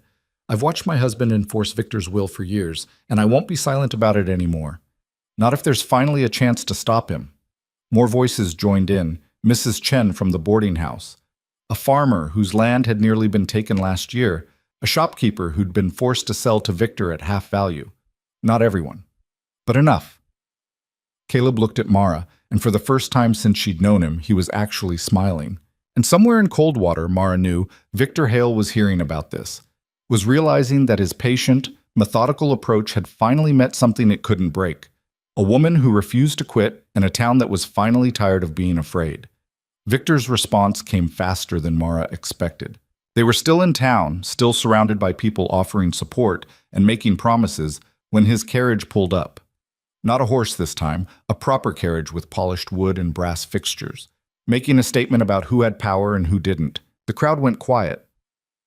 Victor stepped down, dressed like he was attending a society function in Denver instead of confronting a rebellion in a dusty Colorado town. He looked at the gathered people, at Patterson standing firm on his porch, at Elizabeth Garrett with her chin raised. Then his eyes settled on Mara. "Miss Quinn, still making trouble, I see." "Just telling the truth, Mr. Hale. If that's trouble, then so be it." Victor smiled. That patient, knowing smile that said he'd already won and was just waiting for everyone else to realize it. "The truth, how noble." He turned to address the crowd. "I'm glad you're all here. Saves me the trouble of making separate visits. I wanted to inform you that I'll be filing formal complaints with the territorial court against anyone who participates in what appears to be an organized campaign of slander against my character and business practices." "Slander requires lies," Caleb said. "Everything we're saying is documented fact." "Documented by whom? A grieving daughter with an axe to grind? A widow who blames me for her husband's poor business decisions?" Victor's voice was calm, reasonable. "I understand you're all upset. Times are hard, debts are difficult, and it's easier to blame someone successful than to accept responsibility for your own failures. But that doesn't give you the right to destroy my reputation with false accusations." "Nothing false about what you did to my father," Mara said. "Your father borrowed money he couldn't repay. I'm sorry that's painful for you to accept, but it's the truth. You buried him in legal fees and compound interest. I followed standard lending practices. If your father didn't understand the terms, perhaps he should have consulted a lawyer before signing. He couldn't afford a lawyer, you knew that. Then he shouldn't have borrowed money." Victor's expression hardened just slightly. "Miss Quinn, I've been patient with you out of respect for your grief, but that patience has limits. If you continue spreading lies about me, I'll have no choice but to pursue legal action. The same goes for the rest of you." He let that hang in the air. Mara watched the crowd, saw some people shift uncomfortably, saw doubt creeping into faces that had been determined just moments ago. Patterson cleared his throat. "You can threaten all you want, Victor. Doesn't change what you've done. What I've done is build a successful business in a difficult territory. What you've done is join a mob based on emotion and resentment. I wonder how that will play out in court." Victor pulled out his pocket watch, checked it. "I have a meeting with Judge Winters in an hour. I'll be presenting evidence of this conspiracy to defame me. I suggest you all think very carefully about whether you want to continue down this path." He got back in his carriage and left. No hurry, no visible anger, just calm, controlled certainty. The crowd started to fracture. Some people drifted away, suddenly remembering they had things to do. Others stayed, but the energy had changed. Doubt had crept in like cold water. "He's bluffing," Mara said. "He can't sue all of us for telling the truth." "Can he?" An older woman Mara didn't know well spoke up. "He's got lawyers and money and Judge Winters in his pocket. What do we have?" "We have the truth. Truth doesn't pay legal fees, girl. Truth doesn't put food on the table when Victor decides to make your life hell." The woman shook her head. "I'm sorry about your father. I truly am, but I can't afford to fight this fight." She left. Others followed. Within 10 minutes, the crowd had shrunk to less than half its original size. Caleb moved closer to Mara. "We need to move fast. If Victor's going to Judge Winters, we need to get there first." "With what?" "We don't have the lawyer from Denver yet. We don't have time to prepare a proper case." "Then we make the case with what we have. Right now." Caleb looked at the remaining people. "Anyone here willing to come with us to the judge's office? Willing to stand up and tell what they know?" Patterson nodded. So did Mrs. Chen and Elizabeth Garrett. A few others. Not many, but enough. They walked to the courthouse together, a small group moving with purpose through streets that had gone very quiet. People watched from windows and doorways, but nobody else joined them. Judge Winters' office was on the second floor of the county building. His clerk tried to stop them. "The judge is in a meeting." Caleb pushed past him. "Then we'll wait." They filed into the outer office.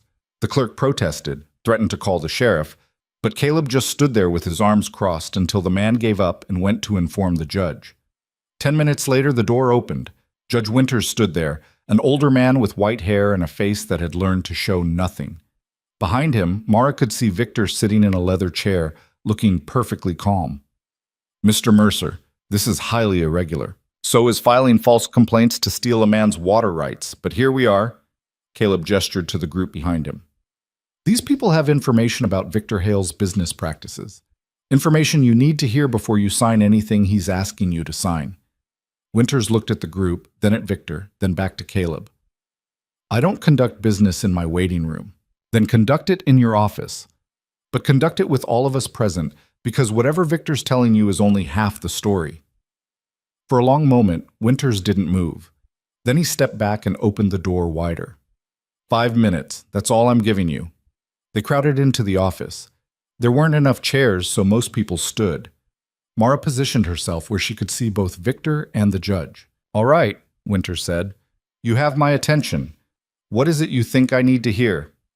Patterson spoke first, told about watching Victor systematically acquire properties over the years, always through debt and legal pressure, always when the owners were most vulnerable.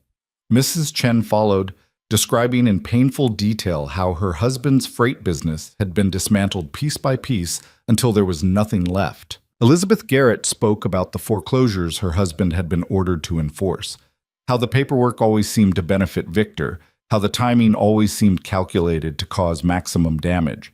And Mara spoke last, told about her father's debt, about the interest rates that made it impossible to pay down, about the legal fees for services never requested, about dying confused and ashamed because he thought he'd failed when really he'd been sabotaged. Through it all, Victor sat silent, his expression never changing.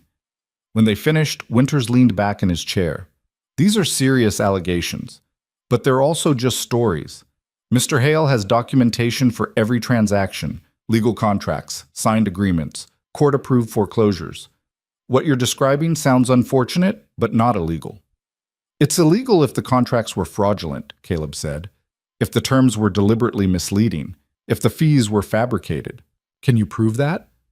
"Can he prove they weren't?" Winters' expression hardened. "That's not how law works, Mr. Mercer. The burden of proof is on the accuser." "Then let us examine the contracts. Let us bring in an independent auditor to review the documentation. If everything is legitimate, Victor has nothing to fear from transparency." For the first time, Victor spoke. "I'm not subjecting my private business records to examination by people who've already decided I'm guilty. That's not justice. That's a witch hunt." "If you've got nothing to hide," Mara started. "Everyone has something to hide, Miss Quinn. Privacy is a right, not evidence of guilt." Victor stood. Judge Winters, I came here to discuss the water rights survey and the formal complaint against the conspiracy to defame my character. I'm happy to address Mr. Mercer's concerns through proper legal channels, but I won't be bullied into defending myself against vague accusations in a room full of hostile witnesses. Winters nodded slowly. Mr. Hale is right. If you want to challenge his business practices, Mr. Mercer, you need to file a formal complaint with supporting evidence. Until then, I have to operate based on the documentation in front of me. Which Victor provided, Caleb said, which is legally valid unless you can prove otherwise. They were losing. Mara could feel it. The judge wasn't going to act without proof they didn't have, and Victor knew it. He'd built his system too carefully, covered his tracks too well. Then Dutch spoke up from the back of the room. What about the surveyors? Everyone turned to look at him. What surveyors? Winters asked. The ones Victor hired to redo the creek boundary survey at Ironwood Ranch, the ones who filed the anonymous complaint about the original markers being wrong. Dutch looked at Victor. I'd like to know who they are. I'd like to know when they were hired and how much they were paid. Victor's expression didn't change, but something flickered in his eyes. The complaint was anonymous, he said. I don't know who filed it, but you know who's doing the new survey. That information's public record. Dutch turned to Winters. Seems like it would be worth checking whether the surveyors have any financial connection to Mr. Hale, just to make sure everything's above board. Winters looked at Victor. The surveying company is listed in the complaint filing, Barton & Sons out of Denver. I know them, Dutch said. Or rather, I know they did work for Victor 2 years ago when he was buying up properties near the Eastern County line. Saw their wagons at his ranch, heard them talking about payment schedules in the saloon. That doesn't prove anything, Victor said. His voice was still calm, but there was an edge now. No, but it raises questions. Same questions that come up when you look at all these transactions. Same surveyors, same lawyers, same judge signing off on everything. Dutch crossed his arms. Funny how that works. Winter's face had gone very still. Mr. Hale, I've signed off on your business dealings because the documentation appeared proper. But if there's evidence you've been manipulating the process, using the same hired firms to create predetermined outcomes, that changes things considerably. You're taking the word of a ranch foreman over documented legal proceedings? I'm saying I want to see those surveyors' financial records. If they're independent and unbiased like they're supposed to be, those records will show it. If they're on your payroll, well, Winters stood. I'm putting a hold on the water rights survey until this can be properly investigated, and I'm going to be reviewing some of the previous foreclosure cases to ensure everything was handled appropriately. Victor's jaw tightened. It was a small movement, barely visible, but Mara saw it, the first crack in his armor. This is harassment, Judge. These people are manufacturing a crisis to avoid legitimate debt obligations. Maybe I've been signing papers without looking hard enough at where they came from. Winters looked tired suddenly. Old. Either way, I'm looking now. Hearing suspended pending investigation. Victor stood slowly. You're making a mistake. Perhaps, but it's my mistake to make. Winters opened his office door. This meeting is over. They filed out. Victor left first, moving with the same controlled calm he always showed. But Mara could see the tension in his shoulders, could see that he hadn't expected this. Outside, on the courthouse steps, the group stood together in the afternoon sun. That was something, Patterson said quietly. That was a start, Caleb corrected. Victor's not done. He'll fight the investigation, he'll pressure Winters, he'll find another angle. Let him, Mrs. Chen said. At least now people are asking questions. That's more than we had before. Elizabeth Garrett touched Mara's arm. You should know, my husband's furious with me. Says I undermined his authority. Made him look weak in front of the whole town. He might try to use his position to retaliate. Against you? Against all of us. Victor's not the only one who doesn't like being challenged. Elizabeth's smile was sad. But I'm tired of being married to a man who enforces injustice just because it's easier than standing up. Whatever happens, I don't regret speaking up. They dispersed slowly, people heading back to their businesses and homes, carrying with them the strange energy of having done something that might matter or might just make everything worse. Caleb, Mara, and Dutch rode back to Ironwood and Sons. The sun was setting by the time they reached the ranch, painting the sky in shades of orange and red that looked like fire. The crew was waiting. Ramon had dinner ready, something simple but hot. They ate together, and Mara told them what had happened in the judge's office. "So what now?" Jimmy asked. "Now we wait," Caleb said. "Wait for the investigation, wait for Victor's next move, wait to see if any of this actually changes anything." "You think it will?" "I think we forced Winters to choose between his reputation and Victor's influence. That's not nothing." But 3 days later, everything went to hell anyway. Mara was in the kitchen making bread when she heard the shouting. She ran outside to find Ramon and Carlos arguing with 2 men on horses, men she recognized as working for Victor. "What's going on?" One of the men, a large person with a scar across his nose, gestured at the creek. "Mr. Hale sent us to inform Mr. Mercer that pending the investigation, all water usage beyond basic household needs is prohibited. County order." "That's not what the judge said," Caleb's voice came from behind Mara. He walked past her toward the men. "Judge Winters suspended the survey. He didn't restrict water usage." "Got the order right here." Scarface pulled out a paper. "Signed by Judge Winters yesterday. You're in violation if you continue irrigating or watering more than 50 head of cattle." Caleb took the paper, read it. His face went dark. "This is dated yesterday, but the hearing was 3 days ago. Winters told me he'd notify me of any changes to my rights. Don't know about that. Just know I'm supposed to deliver this and make sure you comply." "And if I don't?" "Then the sheriff comes out here and enforces it. Your choice." The men rode off, leaving Caleb holding the order. He read it again, like hoping the words would change. "He got to Winters," Caleb said quietly. "Somehow, Victor got to him and reversed everything." Dutch came up beside them. Or Winters got scared, realized what investigating Victor would actually cost him. Mara took the order, reading through the legal language. It was cleverly worded, phrased as a temporary conservation measure pending survey completion, but in practice it would cripple the ranch. They had over 200 head of cattle spread across the property. Limiting water to 50 head meant either selling off stock at a loss or watching the rest die of thirst. "This is illegal," she said. "It's also a judge's order," Caleb replied. "Legal or not, if I violate it, I'm in contempt of court." So Victor wins anyway. He doesn't need the survey now. This order will bankrupt you just as effectively. They stood there in the evening light, 3 people who'd fought hard and thought they'd made progress, now watching it all slip away. "No," Caleb said finally. "No, he doesn't win. Not like this." "What are you going to do?" "I'm going to Denver, tonight. I'm finding that lawyer I should have hired months ago, and I'm filing a formal challenge to this order. It'll take time and money I don't have, but I'm done playing defense. Victor wants a legal fight. He'll get one." "I'm coming with you," Mara said. "You need to stay here, keep the ranch running. Dutch can keep the ranch running. You need someone who understands what Victor did, who can explain the pattern to a lawyer. That's me." Caleb looked like he wanted to argue. Instead, he just nodded. They left before dawn, taking the fastest horses and enough supplies for 3 days hard riding. The trip to Denver normally took 4 days at a comfortable pace. They made it in 2.5, sleeping rough and pushing the horses to their limits. Denver was bigger than Coldwater by a factor of 10, all brick buildings and paved streets, and people moving with purpose. Caleb knew a lawyer there, a man named Harrison, who'd helped his father years ago with some property disputes. Harrison's office was in a respectable building near the Capitol. The man himself was younger than Mara expected, maybe 40, with sharp eyes and hands that were ink-stained from constant writing. He listened to their story without interrupting. When they finished, he sat back in his chair. "This is bad." "We know it's bad," Caleb said. "The question is whether it's illegal."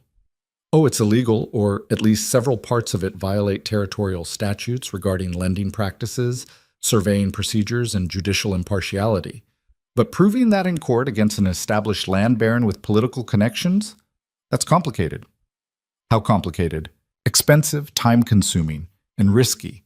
Even if we win, Victor Hale will appeal. He'll drag this out for years if he can, and each year will cost you money you probably don't have." Mara leaned forward. "What if we don't just challenge this one order? What if we go after the whole pattern? Show that Victor's been doing this for years to dozens of people, using the same corrupt methods?" Harrison raised an eyebrow. "A class action suit? Is that what it's called?" "It's one option. If you can get enough people to join the complaint, show a pattern of fraudulent behavior, you might be able to force a territorial investigation that carries more weight than a single rancher challenging a water rights order. How many people would we need? Minimum? 10 or 15 with documented grievances. Ideally more. And they'd all have to be willing to testify, to have their financial records examined, to withstand whatever pressure Victor brings to bear. Harrison looked at Caleb. Can you deliver that? I don't know. Maybe. Mara got people to speak up in cold water. Speaking up in a judge's office is different from signing onto a lawsuit that could take years to resolve. People have to be willing to commit, to risk Victor's retaliation for the long term. Mara thought about Patterson and Mrs. Chen and Elizabeth Garrett, thought about all the people who drifted away when Victor threatened legal action. We can try, she said. We can at least ask. Harrison pulled out paper and started writing. I'll draft a preliminary complaint. You go back to Coldwater and recruit plaintiffs. Get their stories, get documentation if they have it, get signatures. Bring me something solid and we'll file with the territorial court. But I need at least 15 confirmed participants before I can move forward. Less than that, and the court won't take it seriously. They left with the draft complaint and a deadline. 2 weeks to find enough people willing to fight. The ride back to Coldwater was quieter. Mara could see Caleb doing calculations in his head, trying to figure out if this was possible, trying to decide if hope was worth the risk of more disappointment. What are you thinking? She asked on the second day. I'm thinking I should have done this years ago. When Sarah first told me Victor was dangerous, when he made his first move on the water rights, I should have fought instead of hoping he'd go away. You can't change the past. No, but I can learn from it. I waited too long, let him get too strong, let too many people get hurt. If you'd acted sooner, you might have lost anyway. Victor's been building his power for decades. You're one rancher. The fact that you're fighting at all now is more than most people manage. Caleb was quiet for a while. Then he said, Tell me something. When you walked out of Coldwater that day, what were you thinking? That I had nothing left to lose. And now? Mara looked at the landscape rolling past, at the mountains in the distance and the big sky overhead. Thought about the ranch and the kitchen and the crew.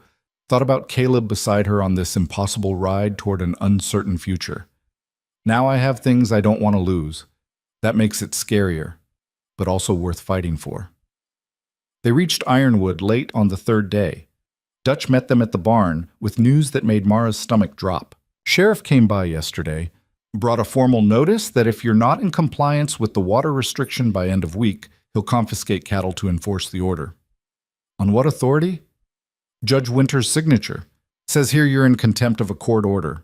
Dutch handed over the notice. I've been rationing water like you said, but we can't keep all the stock alive on what they're allowing. We're going to have to sell or move them. Caleb read the notice, his face grim. How long can we hold out? Week, maybe less. After that we start losing cattle to dehydration. Then we have 1 week to make this work. Caleb looked at Mara. How fast can you recruit plaintiffs? As fast as I can ride into town and start asking. She went the next morning. Alone this time, Dutch was needed at the ranch and Caleb was busy trying to keep operations running under the water restrictions. Mara rode into Coldwater with Harrison's draft complaint in her saddlebag and a list of names in her head. Patterson first.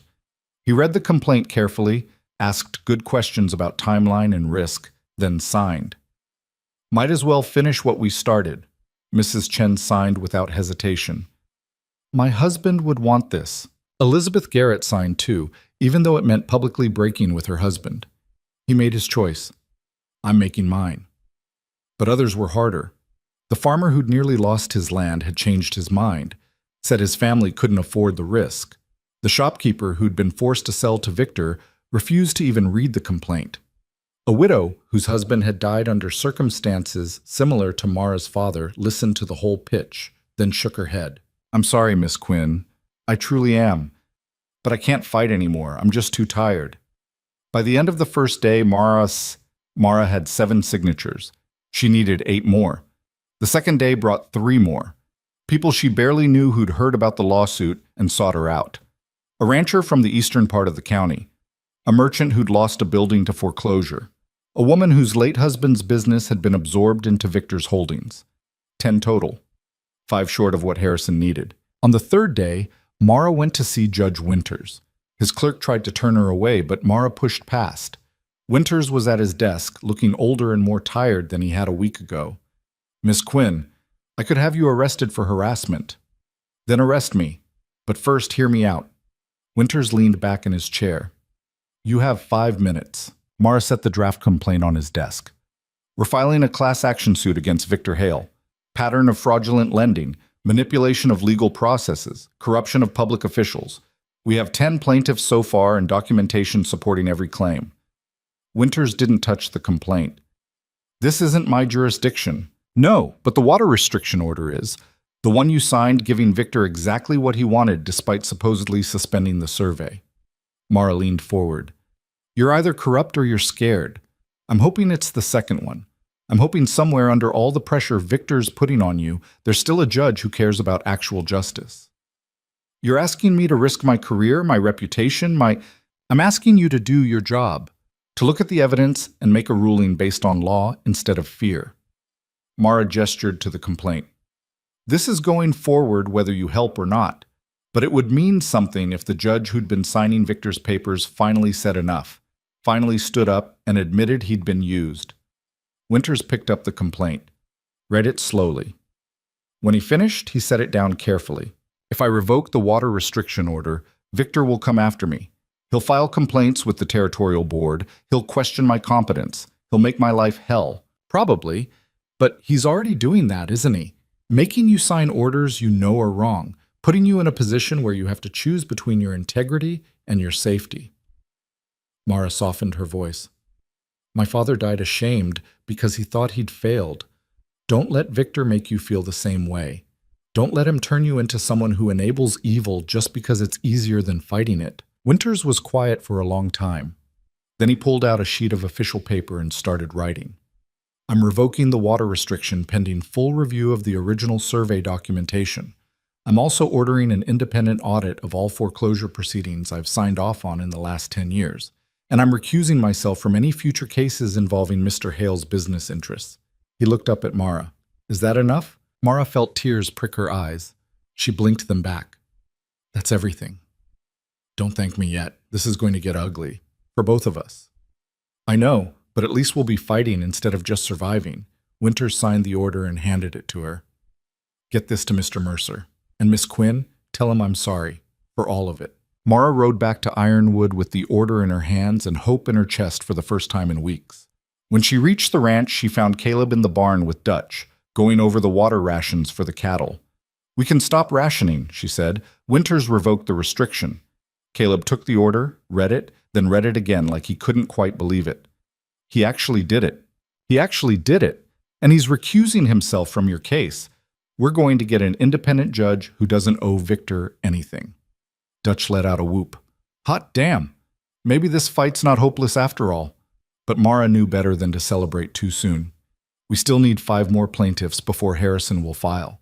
And Victor's not going to take this lying down. She was right.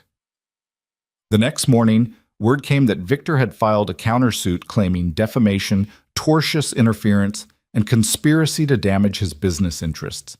He was suing Mara, Caleb, and everyone who'd signed the complaint for damages totaling $50,000. The news spread through Coldwater like wildfire. 3 of Mara's plaintiffs withdrew their signatures immediately, too scared to continue. She was back down to 7. Caleb found her that night in the kitchen, staring at the list of names. "We're not going to make it," she said. "Even with Winters on our side, we can't get enough people to stand up. They're too afraid." "Then we do it with 7. We file anyway and see what happens." "Harrison said he needs 15 minimum. Harrison said that would make the court take it seriously. But maybe serious isn't what we need. Maybe we just need to make enough noise that people can't ignore it anymore." Mara looked up at him. "That's a gamble. Everything about this is a gamble. At least this way we're gambling on our own terms." The next morning, Elizabeth Garrett showed up at the ranch. She wasn't alone. She'd brought her sister from the next county over, and her sister had brought 2 friends who'd also been victims of Victor's practices. "I've been talking," Elizabeth said, "telling people what we're doing, why it matters. These women want to help." By noon, Mara had 12 signatures. By evening, 15. By the end of the week, 23 people had joined the complaint, more than Harrison had even asked for. They filed the suit on a Monday morning. Harrison presented it to the territorial court with a stack of documentation 3 inches thick. Sworn statements, financial records, contracts with questionable terms highlighted, a comprehensive timeline showing Victor's pattern of behavior over 15 years. The court accepted the filing and scheduled a hearing for 6 weeks out. Victor fought back hard. He filed motions to dismiss, challenged the standing of various plaintiffs, questioned the jurisdiction of the territorial court. His lawyers were expensive and aggressive and good at their jobs. But Harrison was better. He countered every motion, provided additional documentation for every challenge, and slowly built a case that even Victor's lawyers couldn't completely dismantle. The hearing lasted 3 days. Mara testified about her father's experience. Mrs. Chen testified about her husband's business. Patterson testified about what he'd witnessed over the years. One by one, the plaintiffs told their stories. Victor's lawyers tried to paint them as disgruntled debtors, people who'd made bad decisions and were now blaming someone else. But when Harrison presented the financial analysis showing identical patterns across dozens of cases, the same escalating interest rates, the same mysterious fees, the same surveyors and lawyers and judges signing off on everything, it became harder to dismiss as coincidence. On the 3rd day, the territorial judge called for a recess. When he returned, his expression was grave. I've reviewed the evidence presented by both sides. While I cannot make a criminal finding in this civil proceeding, I am deeply troubled by what appears to be a systematic abuse of legal processes. I'm ordering a full territorial investigation into Mr. Hale's business practices, with particular focus on his relationships with county officials, surveyors, and legal professionals. Additionally, I'm issuing a temporary injunction preventing Mr. Hale from initiating any new foreclosure proceedings pending the outcome of that investigation. Victor stood. Your Honor, this is my ruling, Mr. Hale. If you wish to appeal, you may do so through the appropriate channels, but until the investigation is complete, your business operations will be severely restricted. Court is adjourned. They walked out of the courthouse into bright Denver sunshine. Mara felt like she was floating, like if she took a step wrong, she might just drift away. We won, she said, not quite believing it. We won a battle, Harrison corrected. The war's going to take longer. The investigation could drag on for months. Victor's going to appeal everything he can, and even if the investigation finds wrongdoing, that doesn't automatically restore what people lost. But it's something. It's more than we had. It's a hell of a lot more than you had. Harrison smiled. You did good work, Miss Quinn, both of you. Most people don't fight this hard for this long. Most people just give up. Caleb shook his hand. Thank you for taking a chance on this. Thank you for giving me something worth fighting for. I've spent too many years handling property disputes and contract disagreements. This reminded me why I became a lawyer in the first place. They stayed in Denver one more night, in a hotel that was nicer than anywhere Mara had ever slept. In the morning, they started the long ride back to Ironwood. They were halfway home when Caleb spoke. You know what happens now, don't you? With us? Mara's heart started beating faster. What do you mean? I mean, the morality complaint is still technically active. People in Coldwater are still talking. And after everything that's happened, after we've stood together through all of this, I don't want to keep pretending we're just employer and employee. What do you want instead? Caleb reined in his horse. Mara stopped beside him. They sat there in the middle of the road with miles of empty country around them. I want to court you properly, publicly. Let everyone know that you're important to me, that this is real and serious and not something I'm ashamed of. He paused. If you're willing. Mara thought about her father, about the land she'd lost, about walking 15 miles with everything she owned in a worn bag. Thought about the kitchen at Ironwood and the crew who'd become family and the fight they'd just won together. I'm willing, but slowly. We've both got wounds that need healing, and I don't want to rush something this important. Slowly works for me. I've gotten good at being patient. They rode the rest of the way in comfortable silence, and when they reached Ironwood, the crew was waiting. Dutch had cooked dinner, badly, but the thought counted. They ate together and talked about the hearing and made plans for getting the ranch fully operational again now that the water restrictions were gone. Late that night, Mara stood in the kitchen washing dishes. Caleb came in, picked up a towel, and started drying without asking. They worked side by side like they had before, but it felt different now. Felt like a choice they were both making instead of just circumstances they were enduring. "My father would have liked you," Mara said. "He would have respected how you fight for what's yours. I think he'd be proud of you, for not giving up, for turning grief into something useful. I hope so. I hope wherever he is, he knows that Victor Hale didn't win. Not completely, not permanently. He knows. And even if he doesn't, you know. That's what matters." Over the next few months, things slowly shifted back toward normal. The territorial investigation proceeded with bureaucratic slowness, but it proceeded. Victor's business operations were restricted. His influence in the county weakened. Some of the people who'd lost property were able to negotiate settlements. Others, like Mara, had lost too much to ever fully recover. But the balance of power had changed. Victor Hale was no longer untouchable. He was now a man under investigation, a man whose reputation had been publicly questioned, a man who could no longer use fear alone to control people. Spring came. Mara planted the garden she'd promised Caleb, putting in vegetables and herbs and even some berry bushes.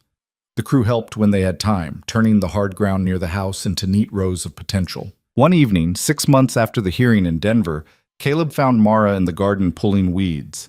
He sat down beside her in the dirt. "I have news. The investigation's wrapping up. Harrison says they found enough evidence of fraud and corruption to bring criminal charges against Victor and several county officials. Won't happen fast, but it'll happen." Mara sat back on her heels. "My father's land?" "Too late to recover that. But the investigation found that the foreclosure process was fraudulent. If you want, we could file to have your father's debt officially cleared from the records. Wouldn't give you the land back, but it would clear his name. Show that he didn't fail. He was cheated." Mara felt tears on her face. She didn't wipe them away. He'd want that. He'd want people to know he tried, that he did everything right, and it still wasn't enough because the system was rigged against him.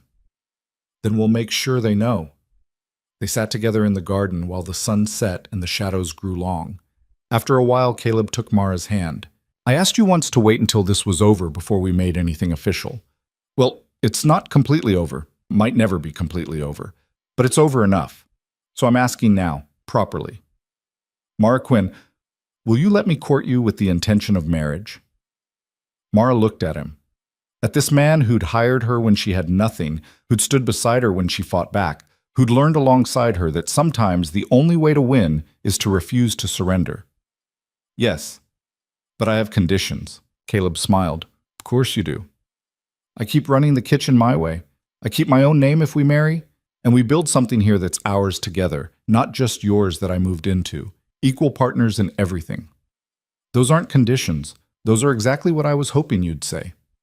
He kissed her then, soft and careful, like something precious that needed protecting.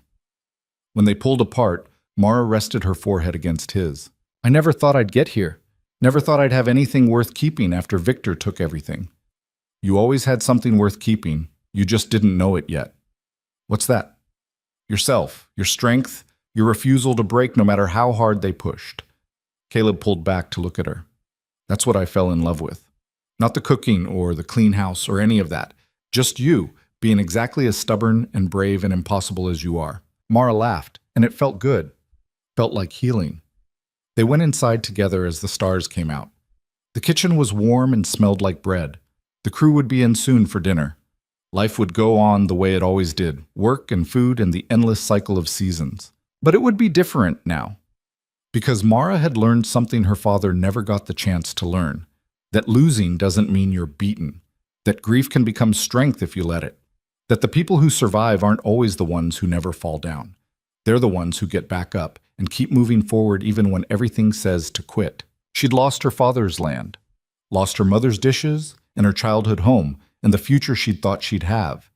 But she'd gained something too, a place that felt like home, people who felt like family, a man who saw her as an equal partner instead of something to protect or control.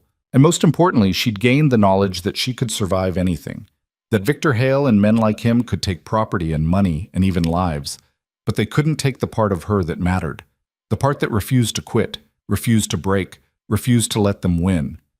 That was worth more than any piece of land. worth more than any inheritance or settlement or justice delayed. That was hers, completely and forever, and nobody could ever take it away. 2 years later, on a warm spring morning, Mara stood in the garden and watched her husband work with the crew to repair a section of fence damaged in the winter storms. They'd been married for a year now, and the ranch was thriving in ways it hadn't since before Sarah died. The territorial investigation had concluded, with Victor Hale facing multiple criminal charges. Some he'd managed to plea down, others had stuck. He'd lost most of his holdings and what remained of his influence. The last Mara heard, he'd moved to California, trying to rebuild somewhere people didn't know his name. Judge Winters had retired early, his reputation damaged but not destroyed. He'd written Mara a letter before he left, apologizing again for the pain his cowardice had caused. She'd written back saying she forgave him, and she meant it. Holding on to anger just gave Victor more power over her life, and she was done giving him anything. The garden was producing now, tomatoes and beans and herbs that kept the ranch kitchen stocked all summer. Mara had expanded it twice, adding more rows each spring. The crew joked that she was trying to feed the whole county. Maybe she was. Maybe feeding people was her way of fighting back against everything that had tried to starve them out. She heard footsteps behind her. Caleb coming in from the fence work, dusty and tired and smiling. "Dinner almost ready? Has been for 10 minutes. I was just waiting for you to remember you're supposed to eat. With you doing the cooking, I never forget to eat." They walked to the house together, and Mara thought about that first day when she'd walked up this same path with nothing but a bag and hope and her grandmother's recipes. Thought about how much had changed and how much had stayed the same. The kitchen still smelled like bread. The crew still gathered around the table. The work was still hard and the days were still long. But it was hers now, really hers.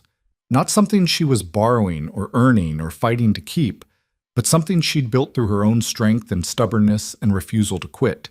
And that made all the difference.